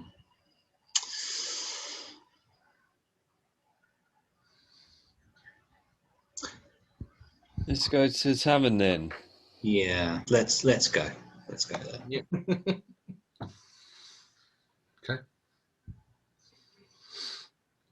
So yeah, as you walk back into the tavern, you still sitting in the corner nursing that ale that was bought for him earlier, swearing under his breath about how ugly his daughter is. He's still in there. The old men sitting in the corner, playing their dominoes, still complaining about the cheat. The gentlemen in the corner that were waiting for their nightly rituals have all disappeared. So you're assuming that they are, and as expected, the taverner behind the bar with a cleaning out his glasses. Hello, sir. Hello. To the tavern bloke. Yeah. Just saying hello. Hello, welcome. Hello. And how are you? How are you doing, my friend? It's been a bit of a slow day, but the girls have just opened their doors and rush them in. Oh, I will take 3. 3 girls just for yourself. Yes. Oh, yes, please. Yes. Fantastic. I'll book you in, and you can have. We're gonna go. Yeah, great. Yeah, you can get 3 girls at 11:30 this evening. That all right for you? That is absolutely fantastic, my friend. Thank you very much. Excellent. Right, so you're all booked in. What should I put the name under? Darkness. Darkness. Yes. I had an old friend called Darkness. No worries. I'll stick it down here. There we go. 11:30. Darkness. Amazing. Thank you. Yes, great. Anything else I've got to do you for? Oh, no. Oh, all right. I go up to the bartender. Hello, big man. Hey, I've got something to suit you. We're cooking a hog roast out the back. Care for a whole one? Because you look like you could. It's very... Later on, strictly business for now. All right then. We got told that the town master's, having his business up there. Although I'm not allowed to say him, but Mr. Smith is currently otherwise engaged. Excuse me, I would like my girls now. 11:30, sir. You're in a queue. I would like my girls now. 11:30, sir. There is a queue. Carry on. You could have been like the other gentleman and sat down there and waited for the girls to open their doors. Unfortunately, you've arrived a tad bit late, so you have to wait till 11:30 for them to be free. I was wondering, if we perhaps have a sit and a rest and a drink, would you be so kind as to perhaps point out this Mr. Smith when he's done with his business upstairs, if we make it worth your while? My while, spend money in my tavern. That will make it worth my while. Not many people come through here now, mostly just for the girls. I don't really sell a lot of meat and drink anymore. Excuse me, I have just ordered 3 of your women. Oh no, I just said the only one making money is my women. Yes. Well, we'll A bit slow this one, isn't he? no. Don't. All right. We'll have a sit while my friend waits for his girls, and we'll have a drink while we wait, and perhaps food. If you could perhaps just give us a subtle nod as this Mr. Smith comes back downstairs, that would be much appreciated, because we'd like to have a word with him. Excellent. And as you go into your short rest with your drink and your food, we're going to take a little break. So now that you're all rested up and your HP's back and everything, you've been sitting in the pub now for a small amount of time. The bartender, again, carrying on. All he seems to do is clean glasses. He hasn't poured a single drink while you've been sitting there watching, barring the ones that are sitting in front of you. Just then, a man walks out, just adjusting himself and sorting out his undercarriage. And the bartender goes, like that. Are you okay, my friend? Are you having a seizure or something? Can I help you? No, yes. And he runs over and tries to shake the bartender. Are you feeling better yet? I'm all right. No, that guy, him, that one. Oh, It's him. Come on, let's go. Yeah, that one. Him. So yeah, I'll just kind of try and get the other two to kind of follow suit, and I'll go up to this fellow and say, "Oh, excuse me, sir. Do you mind if I have a word just quickly?" No, of course not. Lovely. Yes, I am here for you, my people. Yes, just for you. has no shame. Would you perhaps like a drink while we're here as well? Do you know, I am a tad parched after that. She worked me like a racehorse. It was amazing. Oh dear. I know what racehorses can be like firsthand, so I can believe you. So, and I'll just kind of get to the bartender to give us a drink, whatever it is the guy wants. Yes, the usual. And he brings over this glass of just what looks like brown water. Can I make an insight check of if it's risky? You can, yeah.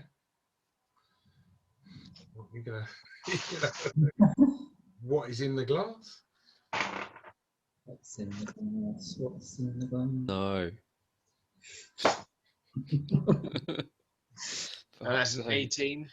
So as you're looking at this glass of brown liquid as it gets put in front of you, it really does look like just brown water. And at a closer look, you can see that there are little bits floating in it. Oh.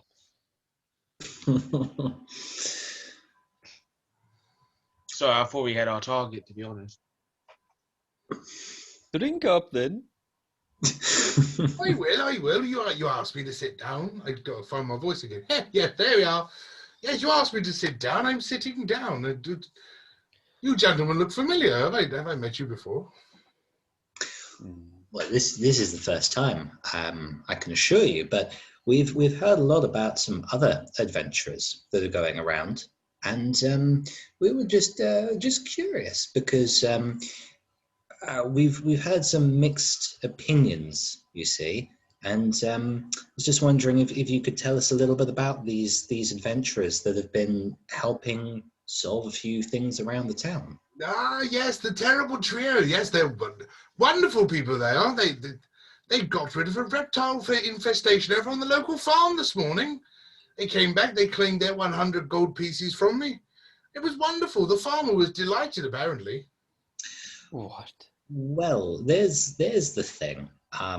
You see, I believe they may have been telling you a few false tales, because it was actually ourselves that went and sorted out this problem the farmer was having. By the time we got back, we were told that you were congratulating them for work well done, but they actually sabotaged the whole thing. You see, we found all sorts of just wasn't right what they did. So yeah, I'm afraid that they've been possibly leading you down a few tall tales. No. How could you have done the job? They brought me the parchment with the job on it this morning. the word hit the town that they got rid of the reptile infestation. If they were here before you, how would they even know? I mean, this is Can I take out the parchment now? as you check in your pockets, you find that the parchment is no longer there. Son of a... You assume that you possibly could have dropped it during the battle with the reptilians.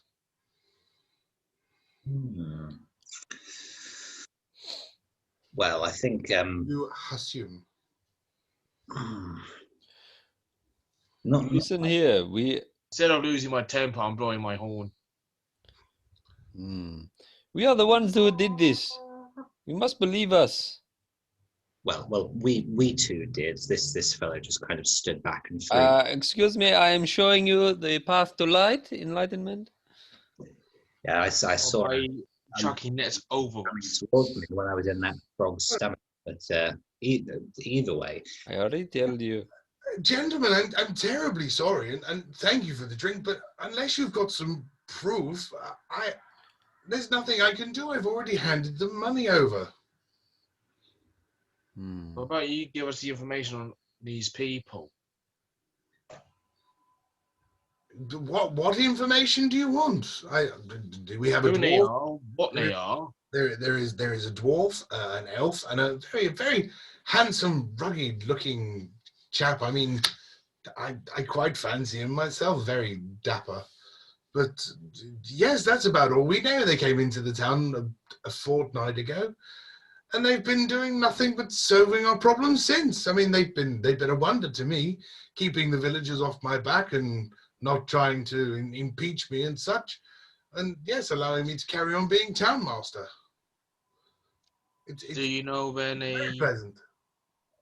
live or have their hideout? Well, they don't live in town. They're not local. As such, they seem to visit every day, every other day, give or take. But as I say, they were in town this afternoon. And, Where where are these people coming from? I don't know. I don't ask. They solve the problem. I pay them money. That's about that's our whole relationship. You lie. Give me an insight check. yeah, I was going to say, can I do one? All right then. If you call Quality, nat 1. Check what, sorry? I rolled a 16 on insight. Would you like it in secret form, or shall I just tell you? Yeah, just tell us. No, everything that's coming out of this man's mouth seems very genuine. Okay, so he must be being deceived himself. I think these are they're just like cowboys, aren't they? Just like cowboy builders. It's like, yeah, we'll do that job and just do like the bare minimum. Or look like they're doing the job, and then they get out of there. Well, we need to call up ye old Channel 5 and yeah, light on them. Well, I suppose we have to take our argument directly to them then. We need to try and find where these folks are, and we need to try and get to the bottom of this. Something doesn't seem right. I'm gonna start playing dominoes with the geezers, the old guys. Okay. While he's playing dominoes, what's the plan for the rest of you? Probably we're gonna go make a plan on how to catch these three out.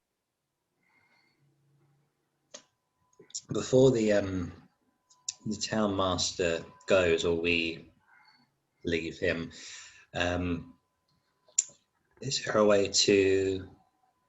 If I ask him, so do you know anyone in town who they've done a job for, who might be able to give us an idea on where they're located? I'm pretty sure that the last job that they did in town was a couple of days ago for the taverner himself. He, yes, I'm sure he had something for them. Wasn't much of an adventuring job, but there was definitely a job for them. Okay, we might want to have a word with him then. We will leave you on your way, sir. But thank you for your time. No problem. Thank you for the drink, as he downs the rest of his brown water. Yes, thank you. Hopefully see you soon. Keep your eye out on the board. There may be more jobs. Pleasure. Thank you. And as he flings the door, my people, hello, welcome. Right. Well, I suppose we better have a word with this taverner then, and see if he can shed some light on things. Yep. You're just playing dominoes. No? I'm just playing dominoes. Fair enough. So We'll get to that in a minute. So Fat Bastard and Stubbins go up to the taverner, and gents, hi. Anything else I can get you? Well, a little bit of information would be very useful. You see, we just had a chat with the mayor. Nice man, isn't he? He pays top dollar for good women. Yes. Well, Oh, sorry, hang on. Speaking of women, shiny fella, up you go. Oh, thank you very much. Well, we were just wondering. He said that the three adventurers that are making waves around here, you had a job for them quite recently. Could you tell us about that? You know, come to mention it, I did. I did. Hang on a second. Hang on. I've got a sheet of. Hang on. Yeah. Here we are. Yeah, disposal of 2 barrels of offal, 2 crates of rotten chickens, and 3 Hessian sacks of fish guts. Mm-hmm. Well, I hate to say this, but they didn't do a good job of disposing of them, because we found them at a local farm, and they captured some rather nasty creatures which were laying siege to the farm and keeping the farmer in his house and unable to leave. So I don't quite know how much you paid them, but I'm afraid they deceived you. It wasn't a lot. I mean, they gave me a discount. I think it only cost me 30 gold. It wasn't too bad. Could have been a lot worse. Well, I mean, they've taken money from you, from your business, Half-past job. and yes, quite. So, I would be more outraged if I were you. No, hang on. Right, so you're trying to tell me that my rotten meats are currently at the farm, and that's what brought the reptiles in? That's correct. The description matched exactly what we found there. Yes. Oh my god. Well, yes, you're right. I am outraged. Absolutely. I'd bang on the side, but I don't want to knock the cameras. Yes. Yeah. Do you know what? One of the bastards is upstairs right now. Oh. That's it. I'll get him. Oh, that's it. Done. And as he runs up the stairs, he smashes open the first door and pops in on Darkness and his 3 girls. Oh, hey, sorry, wrong door.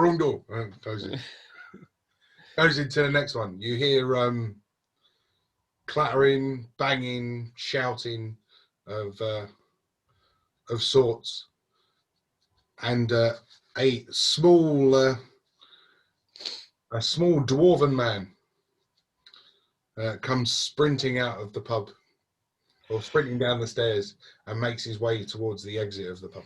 Can I tackle him before he gets to the stairs? You're currently smothered in. Occupied. Yeah, but I was would like to disturbed. stop him. I was disturbed. Yeah, no, you are busy, for want of a better description. All right. Can I stop him? Yeah. You can certainly make a try. What do I need to do? We'll go with, or we're going for a tackle. So speed on strength. So Let's go with that. We go with acrobatics because you're trying to move speedily, okay, which I know doesn't really suit your purpose. Yeah, you ain't catching him. 30-20. Oh, natural 20. Oh, you. plus his acrobatics of not a freaking lot, but natural 20. Boom. Boom. Which is why I said, yeah, you're not catching him. So he makes his way outside the door.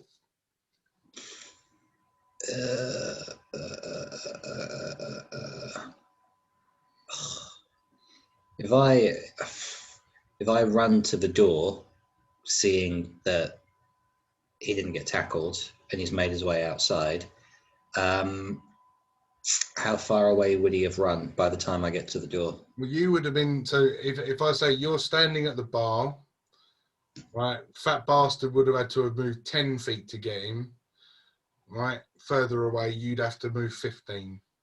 So to beat his nat 20, and I will give it to you on a nat 20, is your chance of catching him.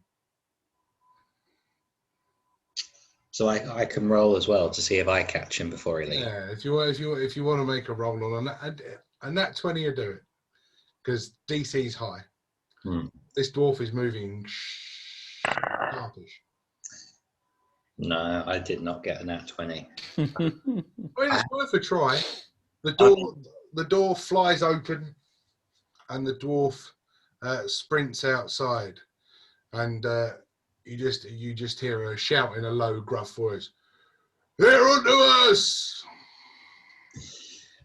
See, I had a different idea. I was going to say if he's run out the door, if I was to run to the door, if he was close enough, I was going to try and cast blindness deafness to try and blind him so he couldn't see where he was going.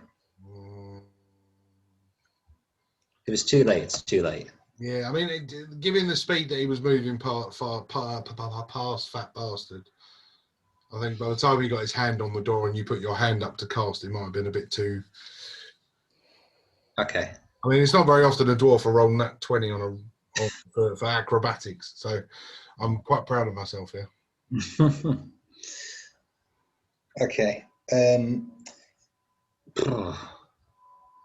What do we do? Have I finished yet? No, mate. Seconds have gone by. I mean, how? Hey, You know, this is. it's been a while. You got to see what time. Sorry. Less than 30 seconds have gone by. This dwarf has run down the stairs and escaped out the door. Yeah, I'm done. Since you've been disturbed, do you know what I mean? Yeah. I mean, if you want to roll, if you really want to roll me a Constitution, we'll see just dexterity. Let's see how dexterous you are at lovemaking. Dexterity. Yeah, it's dexterous. Oh man, he's terrible, isn't he? Yeah, 4. Oh yeah, you're done. You were finished before the tavern. Nice. You were putting on your trousers. All right. So we're sort of doing, as the door slams shut, Darkness sort of starts making his way down the stairs, big smile on his face. You can't tell if he's wearing a helmet, but a huge smile on his face, and you just got that one. Just look at you with my red piercing eyes. I got that one. He's very nice. Yes, very good. I got that one. It's not my voice. Sorry, it's not my voice. He's very good. He's not an African. No. Carry on. Do we see what direction he ran to? Yeah, out the door. Oh, but from then out the door. So if we look outside the door, do we see a glimpse of which direction he's running in? Yeah. Yes. Which You don't know, do you? So are all three of you congregating and walking out of the door now? Yeah. I might try, before we go, I might try and call to the bartender and see if he knows where they are. Good call. So I'll just kind of like either run upstairs or meet him in the middle if he runs downstairs and say, "Sir, do you know where these fellows are based? We'll go and chase them down and try and bring them to justice for you." No, I don't know where is he from. He's down here, right here. No, I don't know where he's from. But I know he's gone that way. Okay. Fellows, I think we should try and make haste and try and catch them as quick as we can. This barman is useless. I told you before. Good, man. Let's go. That bloody voice. No payment.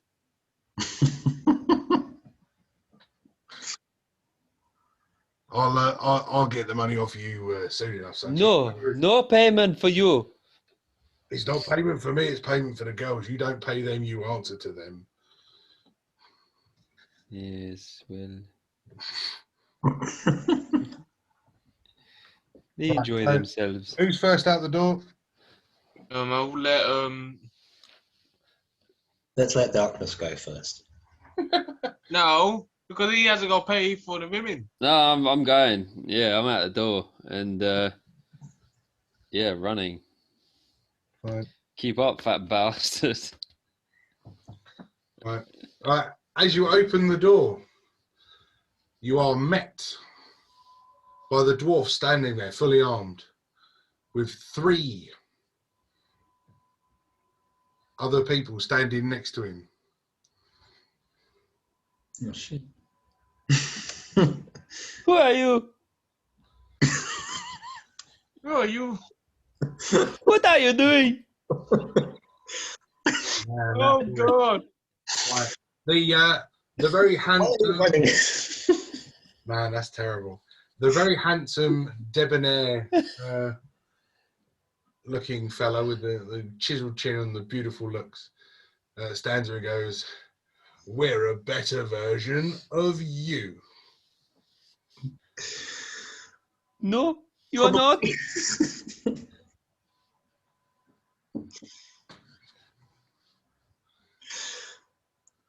Right, sorry about that. What is it like? Is it just me out there? No, all of you are out there. You've gone out first so far.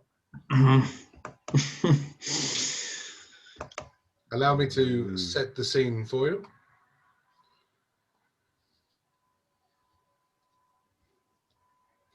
There you go. Aha. The rusty blade. Pardon me. Yes, so you've made your way out. Yes, we are a better version of you. Well, I have some teachings for you. Teachings for me? I'm the one with the gold in the pocket, sons. Yeah. I've got But something. you earn the gold dirty way. I've got something You're to teach killing. you. I'm going to teach you something now. You ready? You teach me nothing. Yeah, learn from that.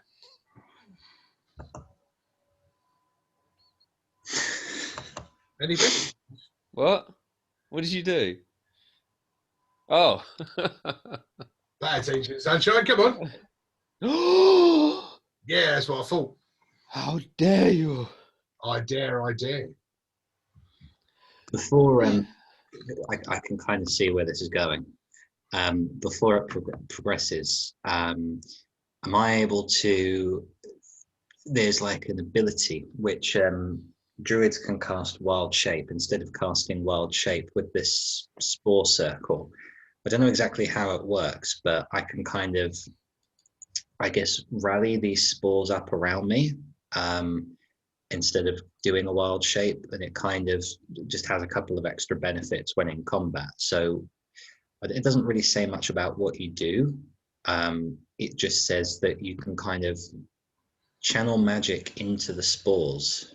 That gets me some extra hit points and does extra damage in combat. So if I just kind of, I don't know, give a shake of my cloak or something, and the gnats and the fleas and everything that's there, they kind of get agitated. Would that be something I can do on the sly, or do you think they would catch wind of that? No. With a little shake of your robes, and you disperse some of the stench hiding in and around. We can assume that more gnats and flies come swarming around you to cause these extra bits and pieces. Just want to do that just in case, but I do want to say as well. Listen, you folks have been causing quite a stir, and I understand that you've been doing some jobs, but a bit half-heartedly. So, what's your game, eh?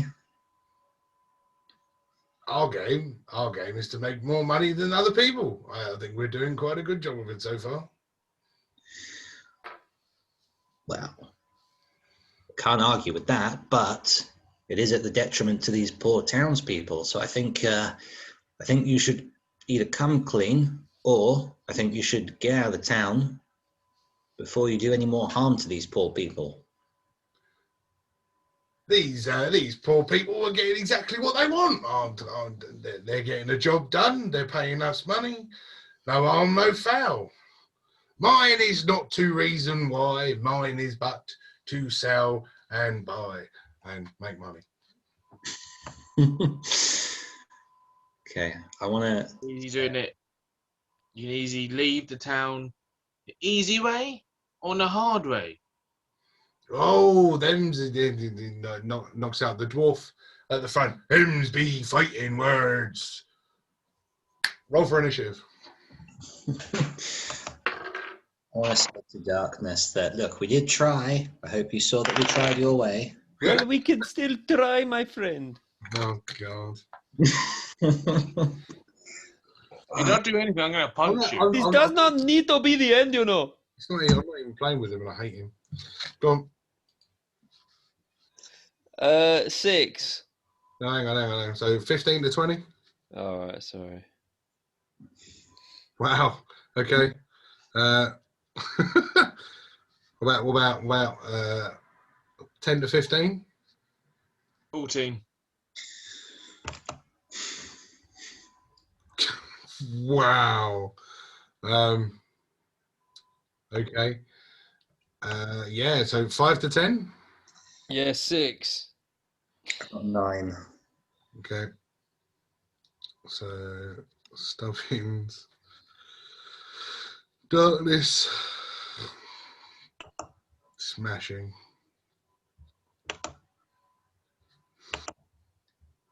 I've just so you know, guys, I've rolled really, really well. Yeah. Like, Good for you. absolutely amazing. I Like like a challenge. absolutely amazing. So, first of all, is going to be my my grumpy little dwarf who's going to stand at the front, who rolled a sensible 18, which was nice. So, as he was the one that them's be fighting words, and Darkness is in front of him, I'm well within reach. You like lollipop sticks coming out again? You know my lollipop sticks. Straight in, and he's going to be taking swipe number 1. Short sword, 14. Miss. Wow, man, what is your freaking on offhand weapon? Oh, that's bad. 19. Hit. Thank God for that.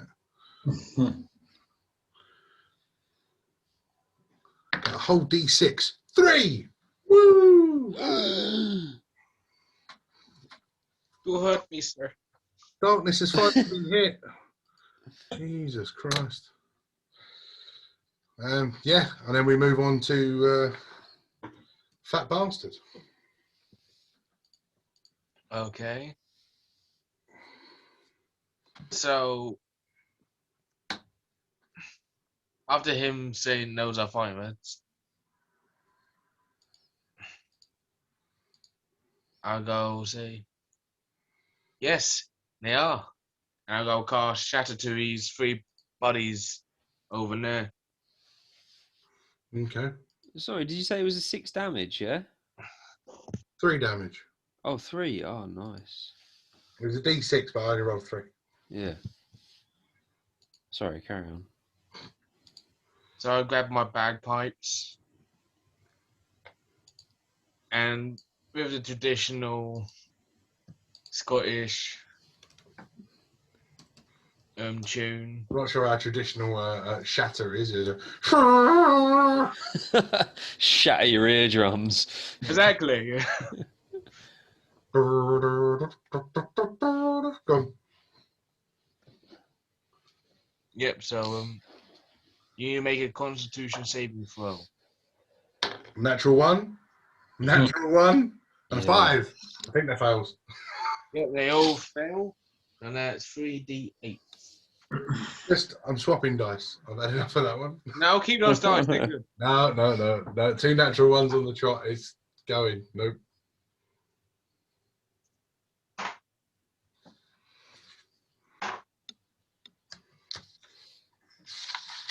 That is shocking for 8 thunder damage. Level 3. Ooh. Very nice. Is that 8 thunder damage to the 3 at the back, yeah? Yeah, 3 in the back. Marvellous. Perfect. Cool. That brings us to... anything else, bastard? Not yet. That brings us to Stubbins. Sick. So, I guess I might as well whip out my big spell. So, I want to move just a tiny bit, kind of away Line from. of sight? Hmm? You want line of sight? Well, just more to kind of get out of the way of combat as much as possible. So to kind of go near to that window. Yeah? Somewhere there? Oh. Yeah. Oh, he's dead. Go to the wall.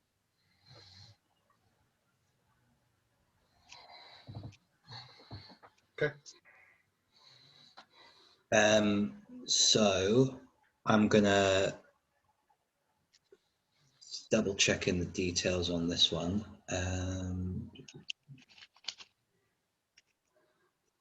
Okay. So I'm gonna cast Wind Wall at 3 at the back, just in a complete straight line, horizontally, so it gets all 3 of them kind of from fence to fence. Okay. It can be up to 50 feet long, so I don't know the dimensions of what we're working with, but as far as that will go, obviously it'll catch the 3 of them. And it's a foot thick, and they need to do a strength saving throw. What, to pass through it or just a strength saving throw? It just says when the wall appears, each creature must make a strength saving throw. If they fail, they take 3d8 bludgeoning damage, half as much on a successful save. Nice. That's a 3 and another 3. Oh, and a natural 20 for the man with the axe. So my archer and my swashbuckler both failed. Okay. So 7 damage, and then obviously halved for the Axeman. We're round up. Cool. So what does it say? Arrow bolts and ordinary projectile weapons launched at targets behind the wall are deflected upward and automatically miss. Doesn't say anything about restricted movement or anything. Yeah. Okay. Well, my lollipop sticks are coming in very handy again. There's your wall. Cool. But yeah, that's all I'm gonna do. Okay. So as long as I'm standing there, I'm going to be getting bludgeoned by wind. Well, that's the weird thing. I think it is literally just when it appears. Right. So if they try and take like a shot, like a projectile shot, they'd need to move out of the wall. It's like a Yep. foot thick and 15 feet high. So Okay. Cool. Cool. Anything else from you then, Stubbins? no, that's it. Darkness is you. Oh. I told you I was rolled really good, didn't I? Right, so I'm going to cast Sanctuary on myself. Oh god. And I am going to... I'm going to throw my net on this guy. Oh, for a 22. Oh yeah, that's a hit. And then he's got to do strength to see if he gets out of it. Yeah, well, that'll be his turn. So Right. he is currently under a net. I really need to invest in those actual. I'd like to move towards the other guys as well. Okay. What, you Right. want to move your full movement? Because I mean, what are you? Yeah, right up to them. Are you 30 feet? You're going to move into this wall. But What? 30 feet? Yeah. You can pretty much make it all the way. Mm-hmm. And again, the guy either side of the wall. Which one do you want to stand in front of? Oh, is that your lollipops? Are they a wall? Are they? That's this wall of wind that Matt's just cut. Oh, okay. So can I stand like a little bit sort of further back? Yeah, that do. Yeah, that's good. Okay. Yeah, I'll just stand there. Yeah, that's it. Me done. Okay. So he's thrown his net. The dwarf is in a net. Okay. And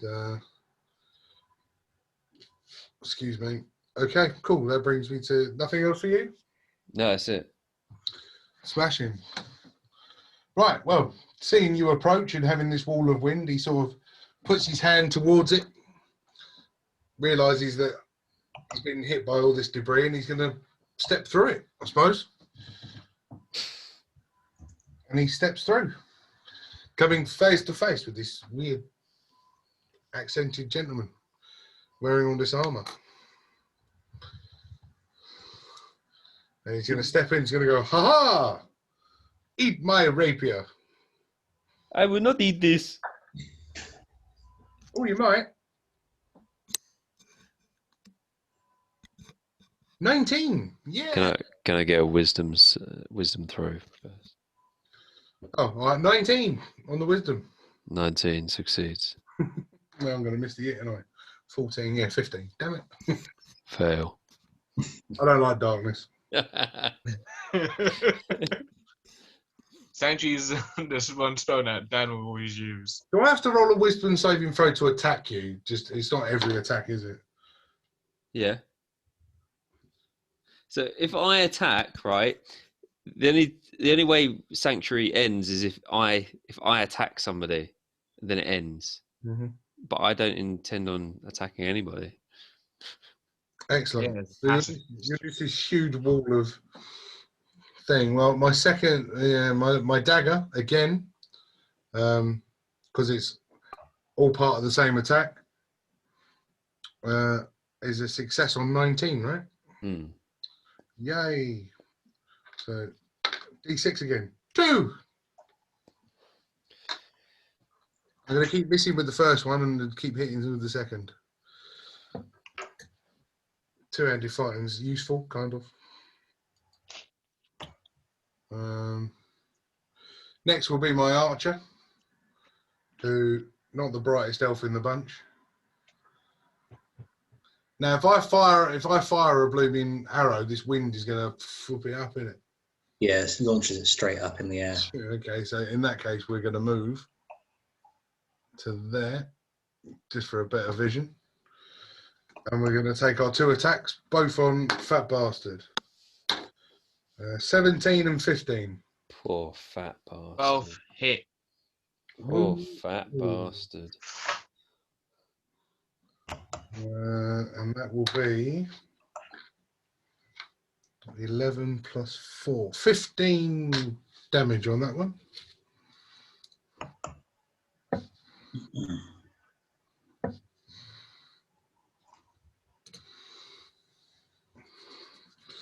To make this a little bit more interesting,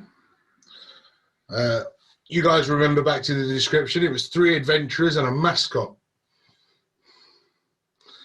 So as you're standing there, you're watching this huge hulking man with fur on its shoulders start to twist and form and break. And the fur starts to not only show up on his shoulders and become broader, but his face starts to elongate. Teeth start to grow, claws start to form as he transforms himself into a werebear. Yogi Bear. Basically. Oh no.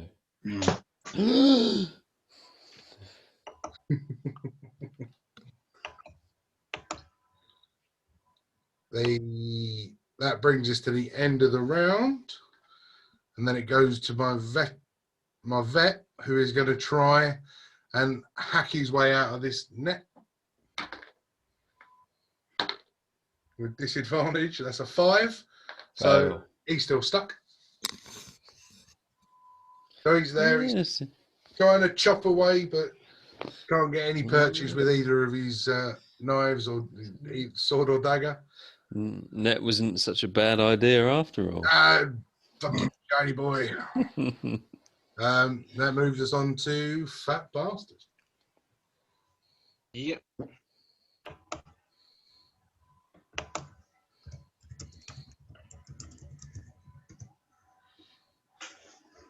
Come on, you fat bastard! At least I'm actually doing something, you pacifist. What was that? You pacifist or you piece of piss? I couldn't. I really ignored No, it. both. Yeah, fair enough. Either is acceptable. Whatever insults him more. He I refuses would like to to listen. cast Cloud of Daggers in between the archer and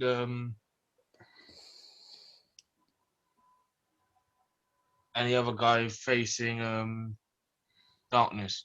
Okay. It says 60 feet from you, Mm-hmm. in a 5-foot cube. You fill in the air with spinning daggers on each side, centered in a certain point to choose within the range. A creature takes 4d4 slashing damage and enters the spell area for the first time or on a turn it starts. Right. So yeah, if you put it in the middle of the archer and the swashbuckler, neither of them will be hit because that's a 5-foot gap in the middle. It only makes a 5-foot cube, so neither of them will actually be getting hit. All right. Thanks for that. Cast it over the top of one of them. You can move it, but if it's only a 5-foot cube, it'll only think of it as it would only fill that one square. Yeah, I understand. So still cast it, but just put it over the head of one of them.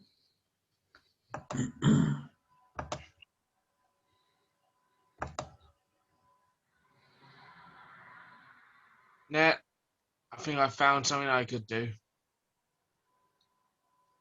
Stinking Cloud. Hmm. You create a 20-foot radius sphere of yellow nauseous gas. Yeah, we know all about Stinking Cloud. Okay. So if I put it in that corner where the three is, will it catch all 3? Well, no, it's a 20-foot radius from you. No, range is 90 feet from me. Well, so you can cast it somewhere else. Okay. Yeah. So if you cast it, the 20-foot, where are you planning on putting it? All the way over here? Yeah, for 90 feet, yeah. Right, because I mean, yeah, you can sort of get the 3 of them without getting darkness. Yeah. or I'll just go get darkness because he's been a prick. That's not very nice. Please. I completely understandable though. I'm trying to Understandable, help you in the most passive way possible. It's passive. Being passive aggressive. I'm still assisting the group just because I'm not cutting or hitting anything. No. You chucked a net over a colleague. Didn't I persuade you? Didn't I get some persuasion on you? Yeah, you And persuaded me. then you helped kill me the to frog. throw the frog Arguing, in the lake, which Stop we still arguing, believe. Stop arguing, you're in a fight. No, I'm casting Stinking Cloud. Right, we'll cast it then. You need to tell me what I'm doing. So you need to make a Constitution save. I have. Oh, fucking hell. Right. Werebear's good at 18, Swashbuckler 3, Archer 13. So the archer failed, and the other one Swashbuckler. failed, Cool. No, we Werebear's all right. and the werebear's alright. And you hear this coming from my horn. Okay. Blow my horn. It's like a smoke grenade that comes out of my home. Okay. And does... Oh, it just makes you heave. You fail. You can't attack. Oh, great. Okay, got to make another Constitution save. Sweet. That's what I like to hear. Okay, anything else on you, bastard? I think I'm just enjoying calling him a bastard now. Well, I'm trying to be a bastard in the first place. I know. I'll So, have yeah. chunks of sweet corn in my clap. There's your shitter. Baby back, baby back, baby back, baby back, baby back, baby back. Ribs. Fucking love him. Right, so nothing else from Fat Bastard? Cool. Darkness. At the moment. Aha. Dicky Darkness. I'd like to. So I'd just like to add this this little part. It's sort of it's in addition to the character. So if an enemy intimidates me and beats me on contested intimidation, yeah, then I might actually start to attack them and hurt them. And if a companion persuades me, I might actually start to attack. Seems like a waste of an action to try and persuade someone. Just putting that out there. Otherwise, let's just swing this net round, baby. And I'm gonna chuck this net over the fucking green archer, dude. How many nets are you carrying? I've got loads of nets. Honestly, that's like the majority of what I can carry.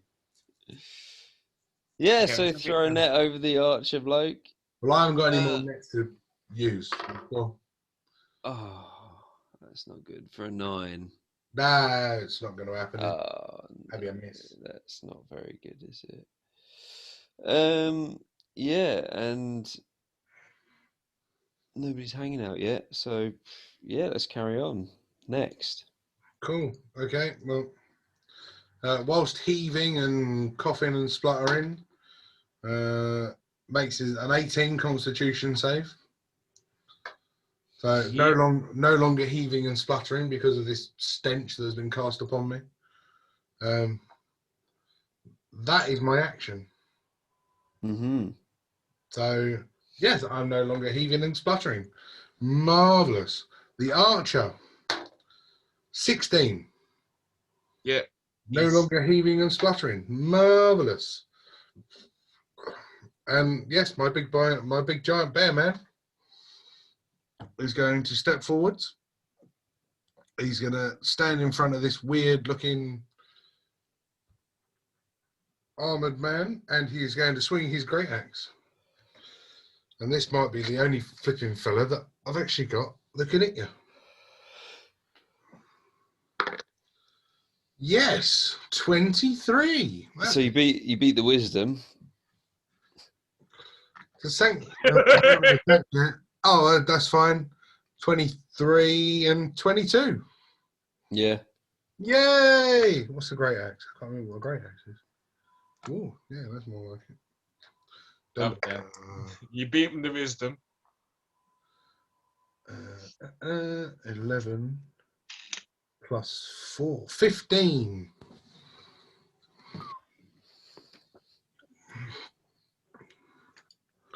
Hardcore.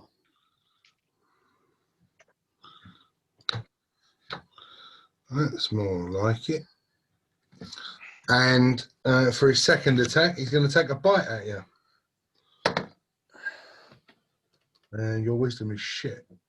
11. What for what? Beating your sanctuary. Oh yeah, that beats it. Does it? No, does it? No, I think it's 12 actually. Well, that's what I'm asking. Yeah, I know. I thought it was 10, but I think it's 12. Yeah, it's 12. Okay, well, so he goes for a bite and he realises that he's forgotten how to chew. So, I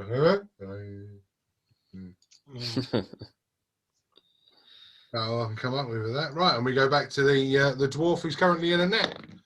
And he rolls a 12. So, Yeah, beats it. yeah, I'm out of the net. Woo! No more net for the dwarf. That's his action. Fat bastard! Yep. Back round to you. Did I don't think my little gnome friend had a go yet. No, I didn't. Did you miss your go? Yeah. Yeah, I should have gone. After bastard. Yeah. Got like a 9 on my initiative. Oh yeah, you should have gone before me. Yeah. So after Right, pass. quickly, go now. What have you got access to your minis in there? I've got a few. Have you got something that could constitute as like a deer or a boar? No. Got a chicken. That'll do. No, Yeah. that'll do. I mean, it's either that or I can go get a ram. No, don't worry. Or you can have a giant toad. No, we can put it down and we can say that we know what it really is. Because what I want to do is I want to cast Conjure Animal, which is 3rd level spell. I can basically conjure a creature up to a challenge rating of 2, and I found one which is a giant boar. Okay. Essentially, it's like can occupy some space within 60 feet of where I am. I'm just going to put it next to me. Okay.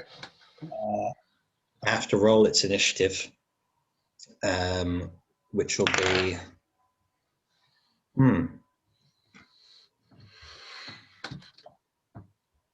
Its initiative is 20. So it's faster than you. It's faster than me. And yeah, basically the way it works is creatures are friendly to the companions. They obey verbal commands that you issue to them, no action required by you. If you don't issue commands, they defend themselves from hostile creatures. So I can kind of basically tell it what to do for its next turn, and that doesn't count as an action, but the spell does. You've got a giant ram. Cool. Yeah, I mean that's all I was going to do on my turn. Cool. So we'll take it through. So then Stubbins all the way through again. So that brings it to your creature. So I'm gonna say it's a giant boar because I haven't got like a thing for a ram on here. But I want to shout to it to run and charge at the dwarf and try and attack it. Okay. So it's going to run in and try and attack it, kind of gore it with its tusks. Which probably doesn't happen because I rolled a 7. Yeah, no, that doesn't happen. Okay. Yeah, I mean, that's all it can do. So it's just going to stay there, I guess. Okay. Cool. And then, right, so we go back to Bastard. Yep. Like this.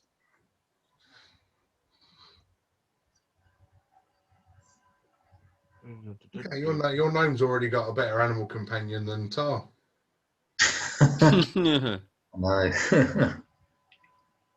You could have changed it to.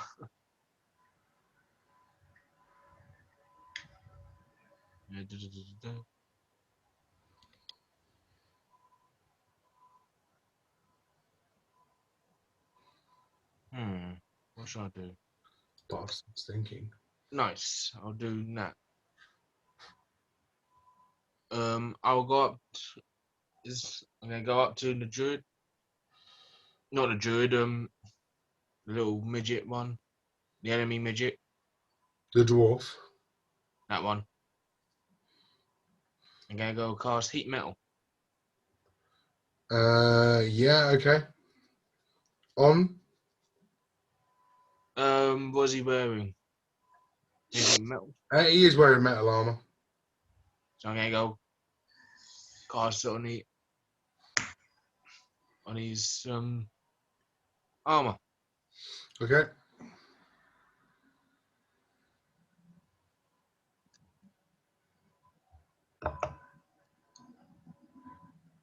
You must cast a spell. Bonus on each of the sequences. If the creature is holding or wearing the object takes damage from it, the creature must succeed Constitution saving throw or drop the object if he can. The object, if I can, when I'm wearing my armor. Constitution Yes, saving throw was a 6. Yeah, that's a fail. Doesn't say.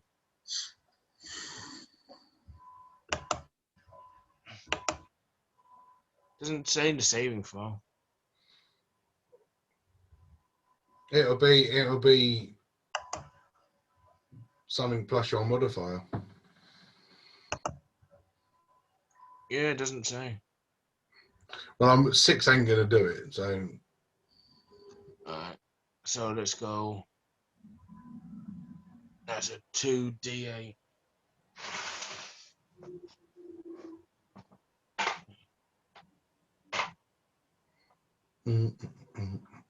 That's 8 fire damage. Great, and it's going to continue to hurt me as well, isn't it? And yeah, unless you strip. Unless I strip. Well, I'm not going to take my armor off. That would be daft. But maybe I will. Might roll something on the next one. Right, anything else for you, Bastard?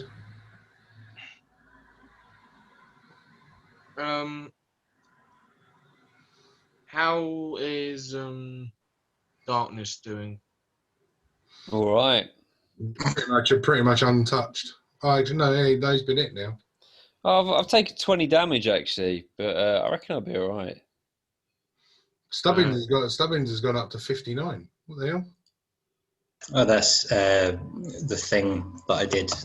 So it gives you hit points 4 times your level. So I got 20 extra hit points. Beast. Dang. Yeah. So yeah, I'll do nothing. Okay. That brings us back to Stubbins. Okay. I'm going to move just kind of around the other side of my boar, just kind of moving forward a little bit. What, to here or around there? Yeah, just where the fence is. Yeah. Where the fence is, there. Yeah, there. Yeah. Just so I've kind of got more line of sight of the dwarf, and I am going to do, let's just say chill touch on him again. So I roll spell attack. Ugh. 16. That's a hit. Oh, okay. Yay! So I forgot this last time. Cantrips deal more damage as you level up. So 2d8 necrotic damage is 9 damage altogether. Fantastic. So yeah, while this dwarf is standing there fending off this boar while his armor is currently searing his skin, your chill touch, you suddenly sense like somebody had walked over his grave. Big shiver down his spine. Cool. That's me. Okay. Darkness. I cast Shield of Faith. Oh Jesus! Oh God. Yeah. So Shield of Faith. Wait, cast that shit, bitch. Yeah. So yeah, and then I'm gonna swing my net around. I'm gonna chuck it over. I'm gonna chuck it over the bear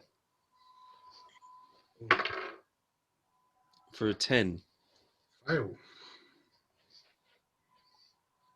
All right. Yeah. Next. With it again, you swinging your net around, you don't realise just quite how big this bear is. Don't quite get it tall enough. Bear sort of just looks down. So yeah, and then we're back to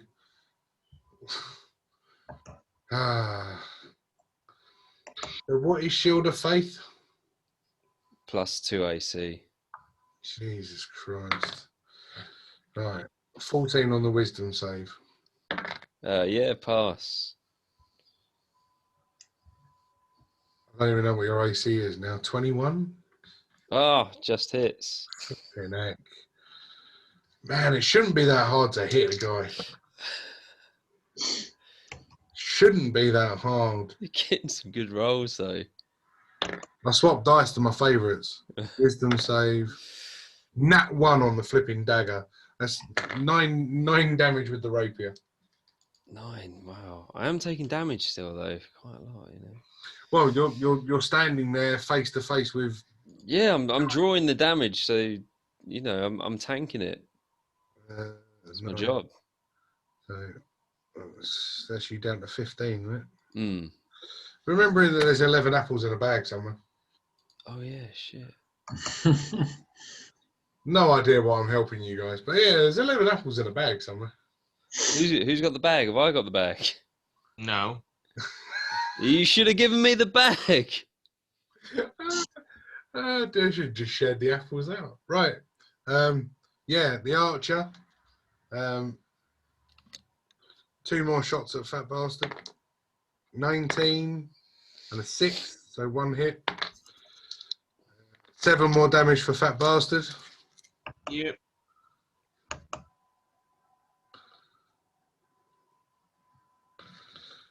Wow. And then my big old bear with a wisdom saving throw.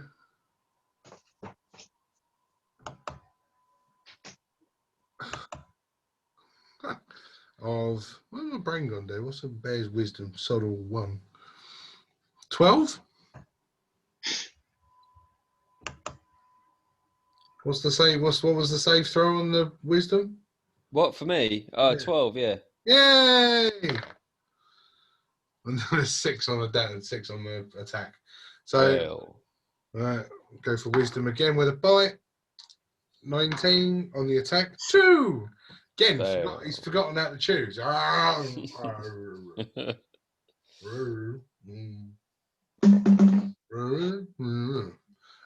brings us to the end of the round. Wild boar. How far would he be from the archer? That's a really good question. Approximately 30 35 feet to run round. Well, that's your 30 feet. That's good enough. So I'm going to shout to him to go and try and tackle the archer. I know he's going to probably get a hit from the dwarf, but that's fine. Okay. So yeah, the boar leaves, goes heading in on the archer.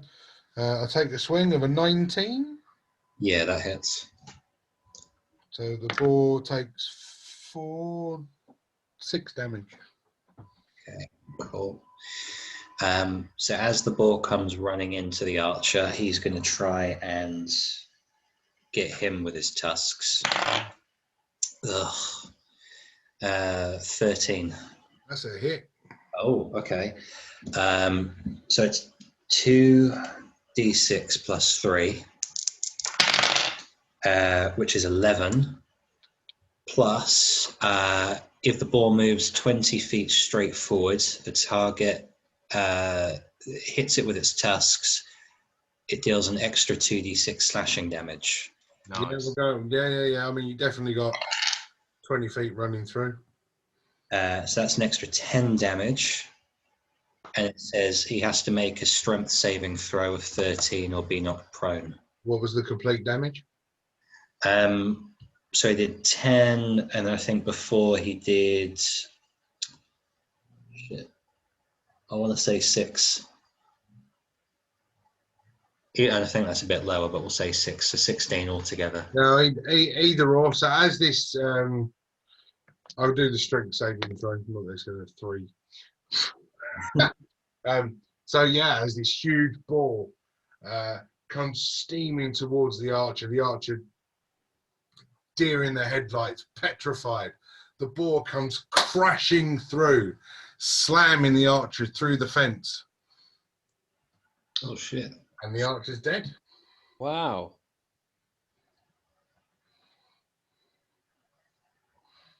Cool.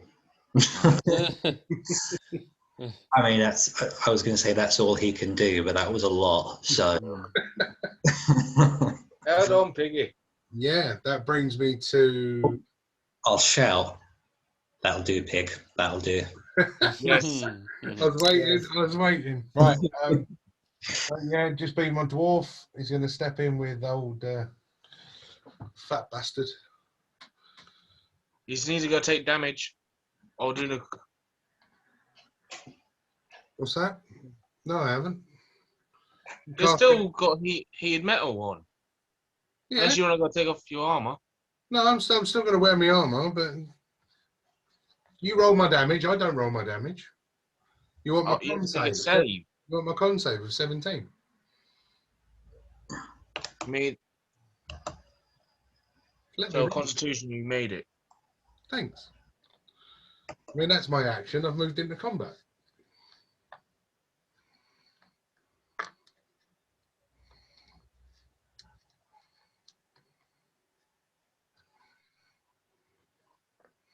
And I think that's pretty much all he can do. Okay. Yeah. So, bastard. Yes. Well, it's your You go. rang. It's your go, bastard. This is why I put these videos are not suitable for children. Come on, Yeah. you big bastard. You love me, really.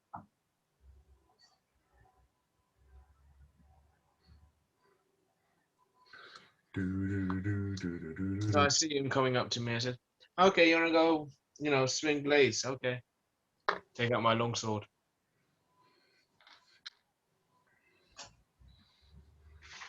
Probably longer than darkness is. Probably last longer as well. I didn't say that. Nothing to me.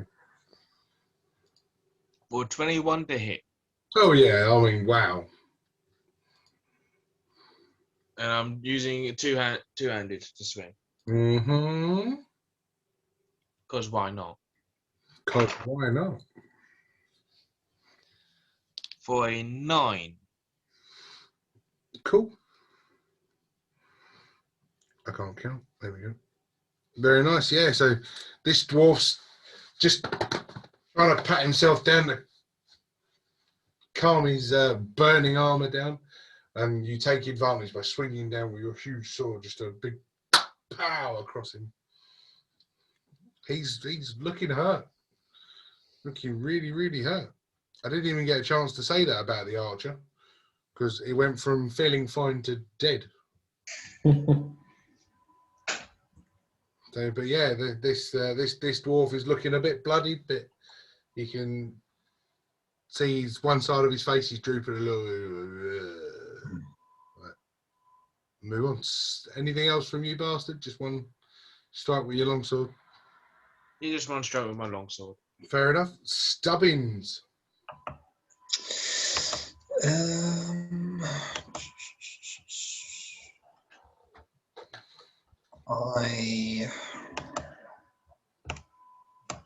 Oh shit! I forgot what I could do now.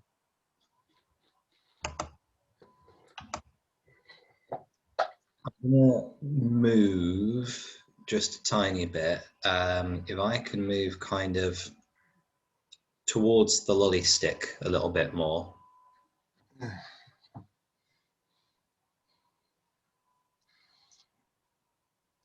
Yes, no? That'll do. Yeah, that's fine. I ain't no pig. And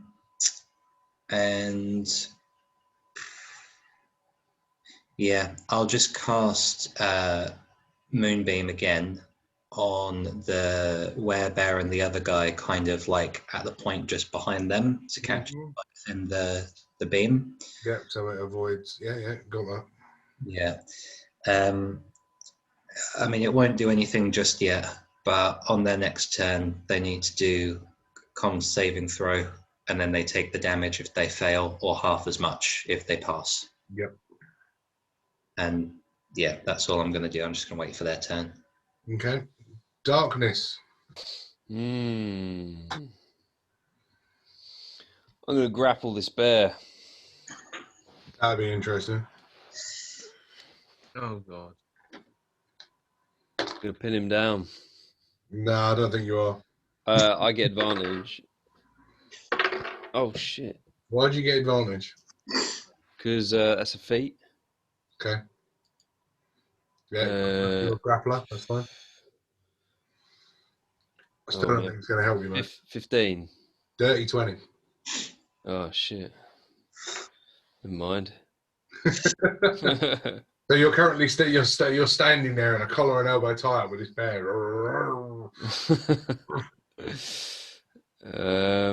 Yeah, and I haven't my bonus actions. That's it. Yeah, I'm done. Okay. Cool. That brings us to my little piratey fellow, whose wisdom saving throw, yes, makes with an 18. Natural 20. Miss. Natural 20 on the rapier. Yes. 2d8. That is 8 plus 4, 12. For what? Damage on you. It failed. What Natural failed? 20, mate. What, my natural 20 failed? Your nat 20 failed. Yeah, okay. Are you doing an automatic success then from nat 20? And that's an automatic success. Is that what didn't work in Matt's game? When I got a nat 20 attacking the frog, he went, I'm not Matt Mercer. No, you didn't attack him. You tried to jump on top of him. So it's only attack rolls that a nat 20 20 is an automatic win. Yes. Yeah. Yeah, Right. a natural 20 for like intelligence checks and acrobatic feats and all of that is neither here nor there. Natural 20 is an automatic hit in combat. Why wouldn't it work in any other situation though? Because it doesn't. That's them rules. Because D&D say so. I don't like the rules. Well, To be fair, now. I think, yeah. The reason it doesn't work is because so when you're in combat, if you hit a natural 20, that's basically like you pierce something so vital that it does doubly damage, It's the perfect shot. like an ability check. So like you can have a difficulty class of up to 30. So just because you roll a critical of 20, it doesn't then mean that if you've got to climb up a cliff face one-handed while you're bleeding out from your side, you're going to do it. You know, stuff like that. You never know. Well, Exactly. You never know. There's Dungeons and Dragons. But yes, my nat 20 hit, it caused 12 damage. So I'm now rolling for my offhand. 16 for the wisdom. What's my... I don't get my bonus on that die. What the hell is your bonus? 1. Ah, 20 on the dagger. What's that for? To attack. Miss. Your AC is down 21. Which is ridiculous. Matt, does Moonblast activate? It does now. oh yeah, it does at the start of his turn. Yeah. Con save, wasn't it? Yeah. 19. 19 succeeds. So, got to find the d10s and then we'll have it.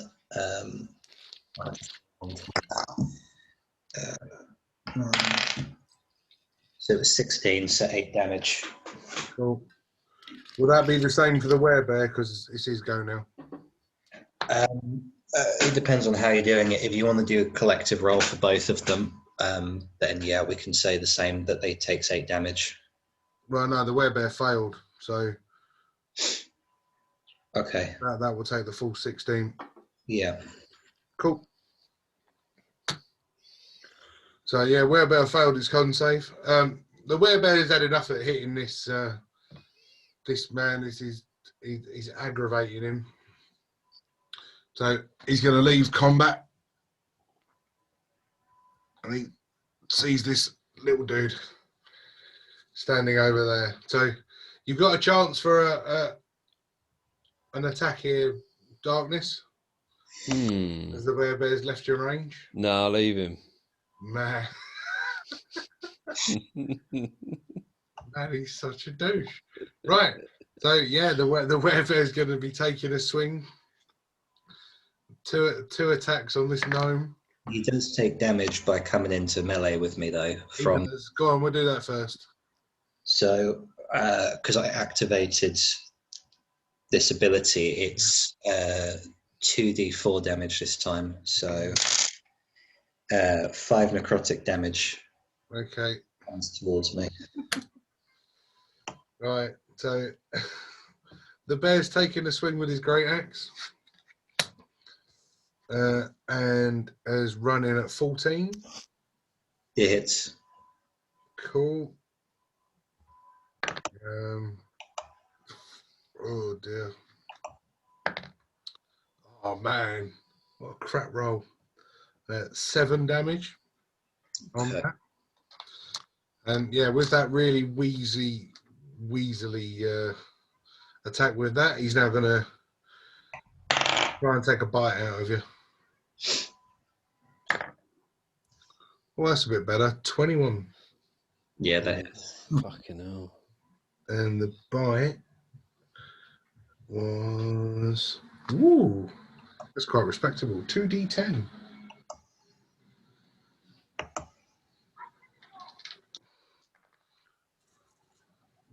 You cock a dice. Ooh. And that is 12. Ooh. Ow.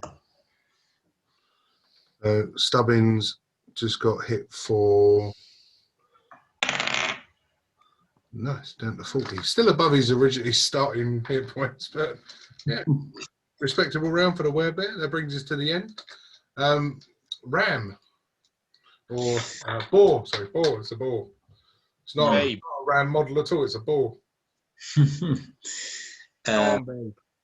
I am going to shout to him to try and attack this guy in combat with Darkness.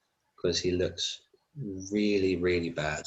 So he's going to charge and try and hit him with his tusks for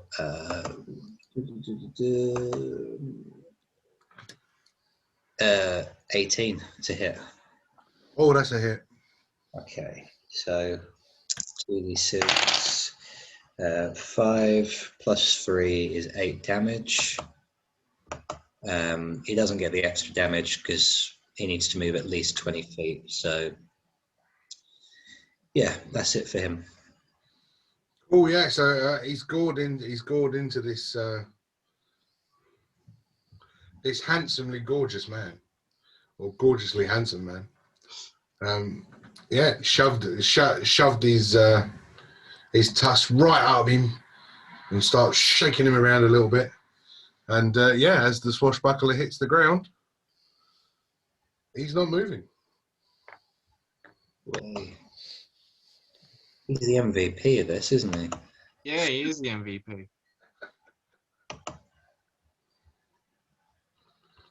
Okay. Anything? Nothing else from the ball. No, nothing. Cool.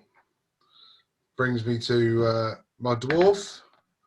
Swing number 1, which is 22 to hit. Yeah, hits. I should hope so. And that will be 7 damage on the first. Natural 20 on the second. Okay.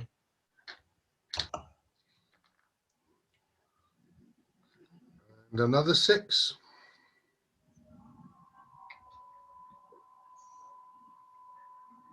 So that would be 12 damage overall. I mean 13 overall. 13 overall, sorry. I would not want to cheat.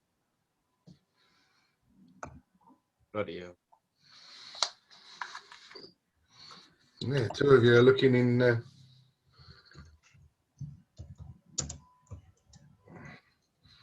And yeah, and that brings us to FB. Yes, it does. What are you on? What's your health? 11. Oh shit, son. Yeah, you haven't been updating your. Yeah, I know, but I've been writing it down on mine. I know you have, but I'm glad I'm writing it down. I've been writing it down as well, so. I'd say it's for the viewers to see as well, but the viewers can't actually see that. True, so. Yeah, updated. Thanks, mate. Sorry, viewers. I'm sure they don't care. All 18 of them. It's better to apologise than leave them in a foul mood. Of course. We appreciate you. Like, share, and subscribe. Plug. Right. So, yeah, bastard, what are you doing? Come. So, I'm going to go swing my longsword. Two-handed. Yeah. That's a 14 plus 7. 21. That's a hit. So that's 1d10.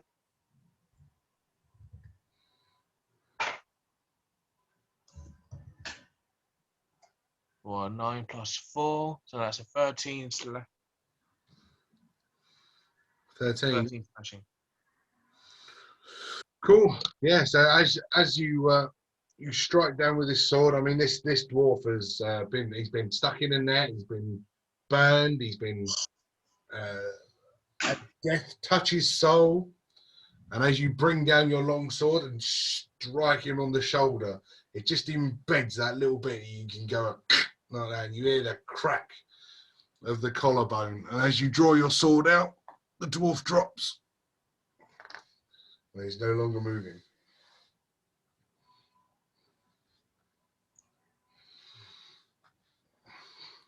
Stubbins. That brings Wait, I got a bonus action. Oh. I found out what I can do. You haven't bonus actioned at all yet. Come on then, what you got? I'd like to give. I want to give Snubbins A bardic inspiration. Bardic inspiration, yes. I wonder when they were going to come up. Level 5. I just remembered I'm a bard. Oh, I'm being a what? bard. He's been a bard the whole game. He remembers like one bad guy left. Amazing. Oh, I'm a bard. I can sing. Play my bagpipe.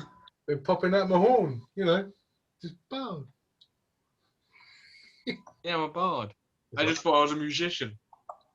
It's all right. We'll finish the fight with the bardic inspiration. I'm gonna move that. It's just in the way now.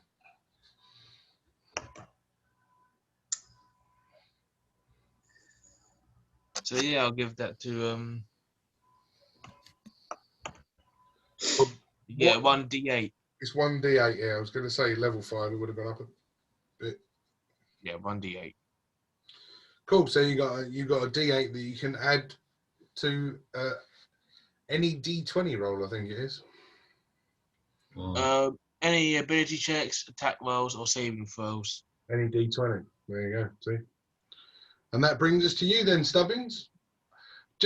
Actually, because I want to do it. Fat Bastard, how do you give your inspiration? What is your inspiration? I'm intrigued.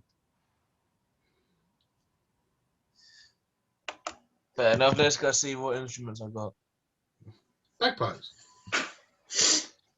I got bagpipes, drums, horns, and a pan flute.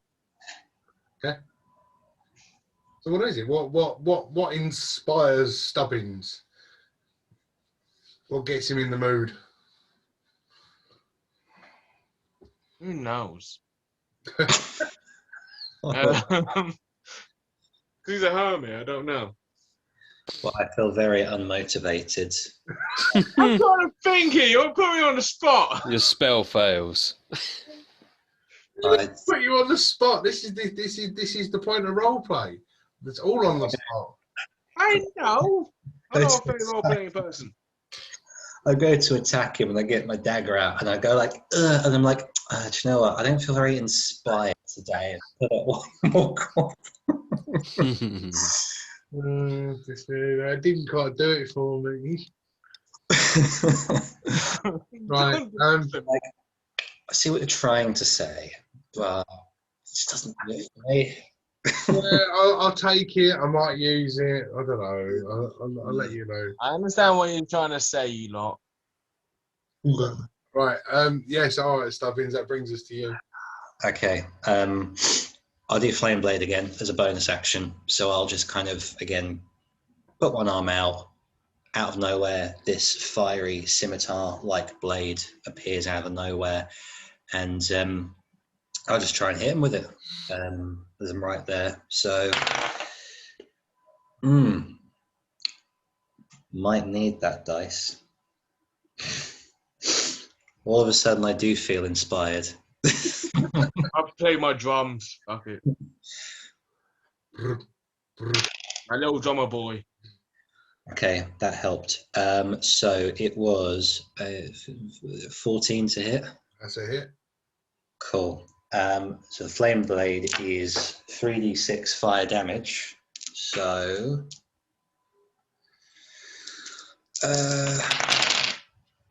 wow, okay. So I'll come bearing down on him with this large flaming blade with 14 fire damage. Nice. So, yeah. So I mean, this werebear has taken a bit of damage up to this point, but still looking strong.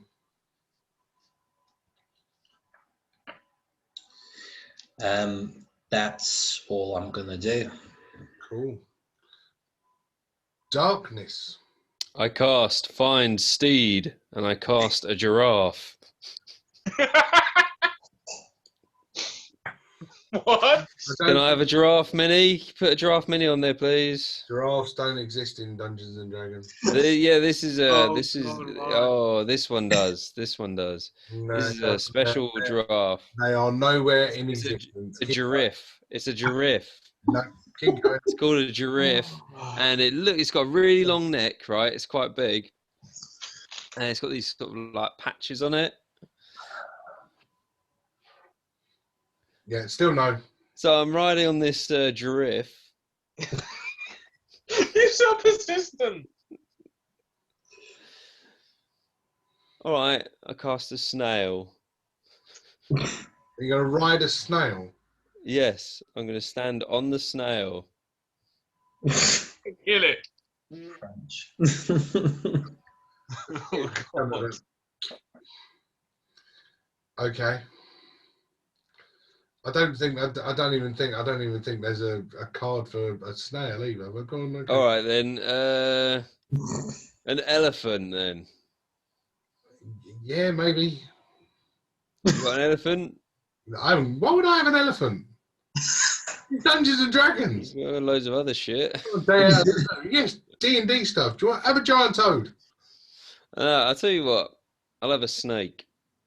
You have a snake. Good, I can do a snake. I'll have a snake, and it's can I have a regular-sized snake so that I stand on it and it just slithers along. So That's so weird. Right, yes. So this animal is created. Carry on. and I surf this snake, and I approach the bear from behind. Do I get advantage on this?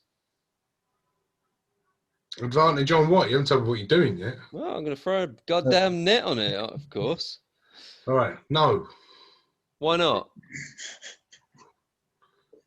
Because I'm the DM and I said so. Well, it's currently engaged in battle with Stubbins over there. But you're And not I'm slithering. throwing a net on him. Go on.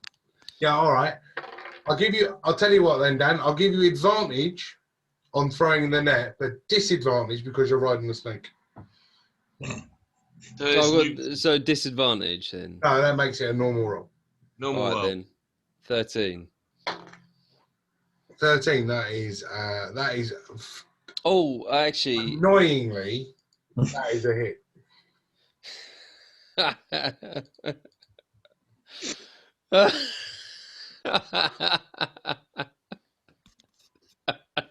Could be worse. It could be throwing a carpet. Annoyingly, it's a hit. Yeah.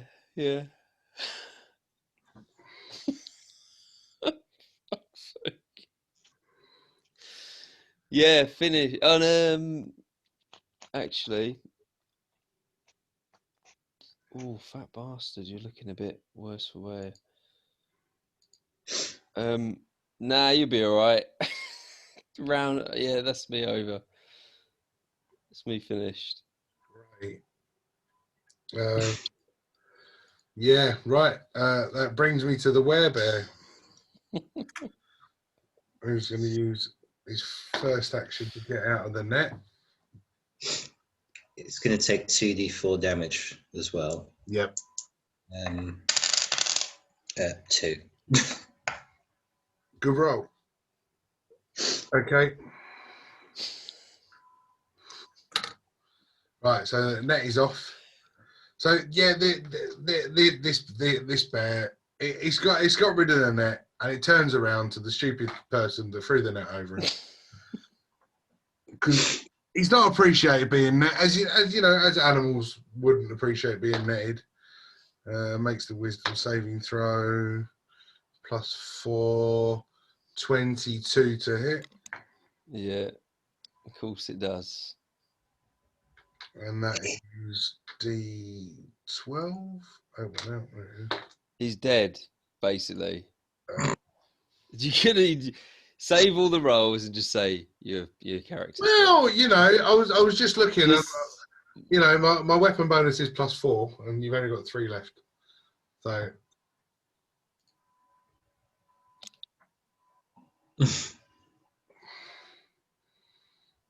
Sorry, Dan. Fucking nets.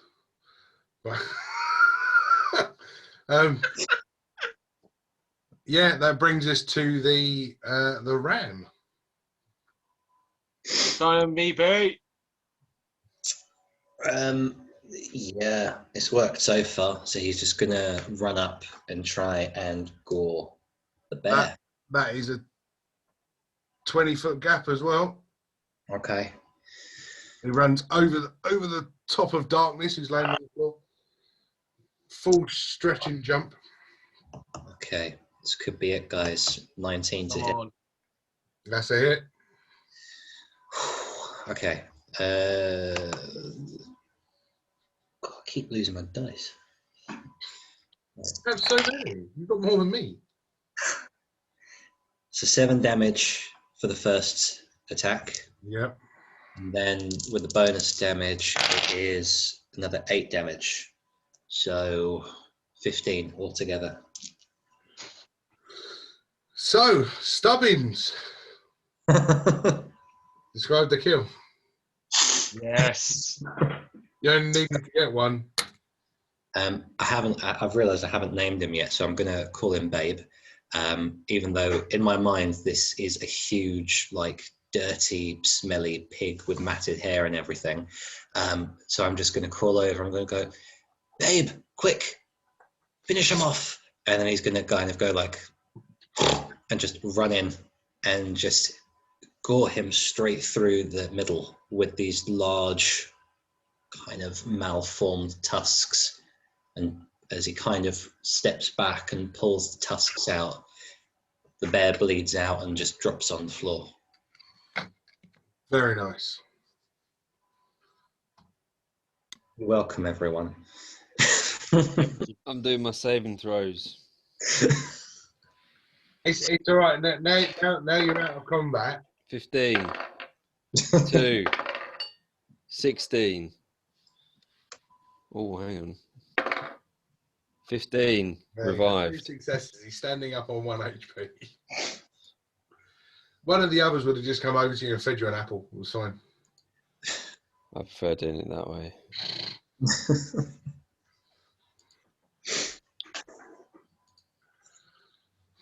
But yeah, so you successfully slayed the imposter adventurers. After seeing the last one hit the floor, the tavern owner pops his head out. Hey, nice little round of applause. And hey, where's he from? South London. Yeah, some of that. If you don't mind, would you mind doing the job properly, gentlemen, and getting rid of all of that meat that you so kindly told me was at the farmhouse? And then another woman from the back. Yeah, can you fix my chimney properly? Fell down. And the town master comes over with a huge wad of papers. Yeah, there's no way about it. You can do all of these properly as well. I'm sure there's going to be plenty of gold in it for you, gentlemen. I throw a javelin at the town master. Oh God. Now he goes vicious. Yeah. Now. Okay.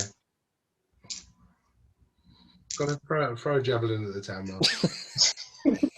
throw a javelin at the town master. I'm intrigued. Go on.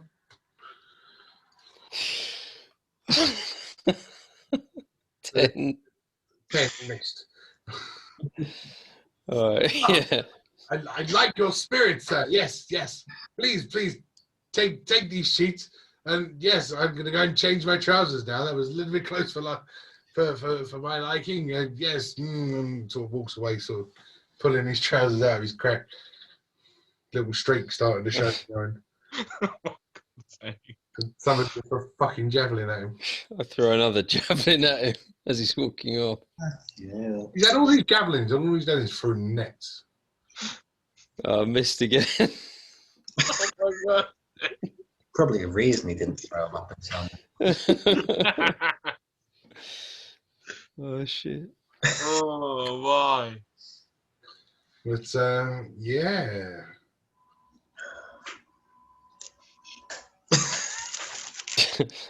Oh God. And to finish the story all off, a young, blonde, slightly ugly maiden runs over, picks up the little gnome,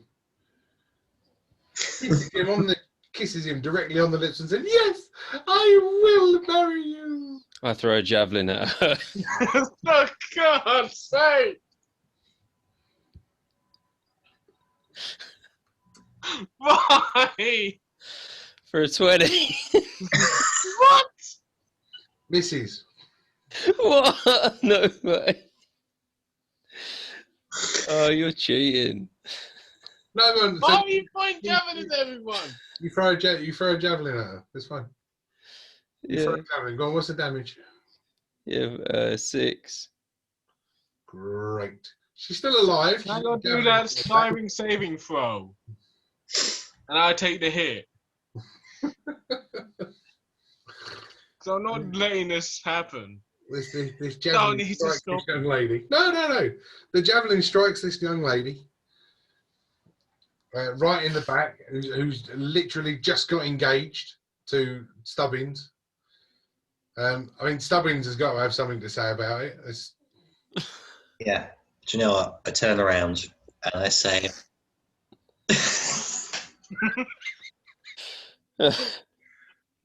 I remember why I preferred living with the animals. What? I jump up and I ride off into the nearest forest. I throw a javelin at him while he's riding off. Stubbins has jumped on his board. He's gone. He is gone. Never to be seen again. No, living out my final days in the woods with the animals. Track I've down done nothing wrong. No, Fat Bastard's done nothing wrong. I ruined it for both of us. Oh dear. Shit. So I can't leave it there. It's just randomly. I need to You just suddenly turned violent. Oh, do you know what? I'm Now gonna. you know why he's called Darkness. I'm gonna be finished. To be continued. No. Yeah. Yeah. No. To be continued. Oh. Well, that was a bit of a balmy adventure, wasn't it? Dan with another odd character, to say the least. Perhaps we'll see a part 2 for this adventure. But those of you that made it to the end, thank you very much for watching. And like, subscribe, and comment. Let us know. Write a message to Dan. Let him know just how balmy his characters really are. I'm sure he'd appreciate it. But thank you very much, and good night.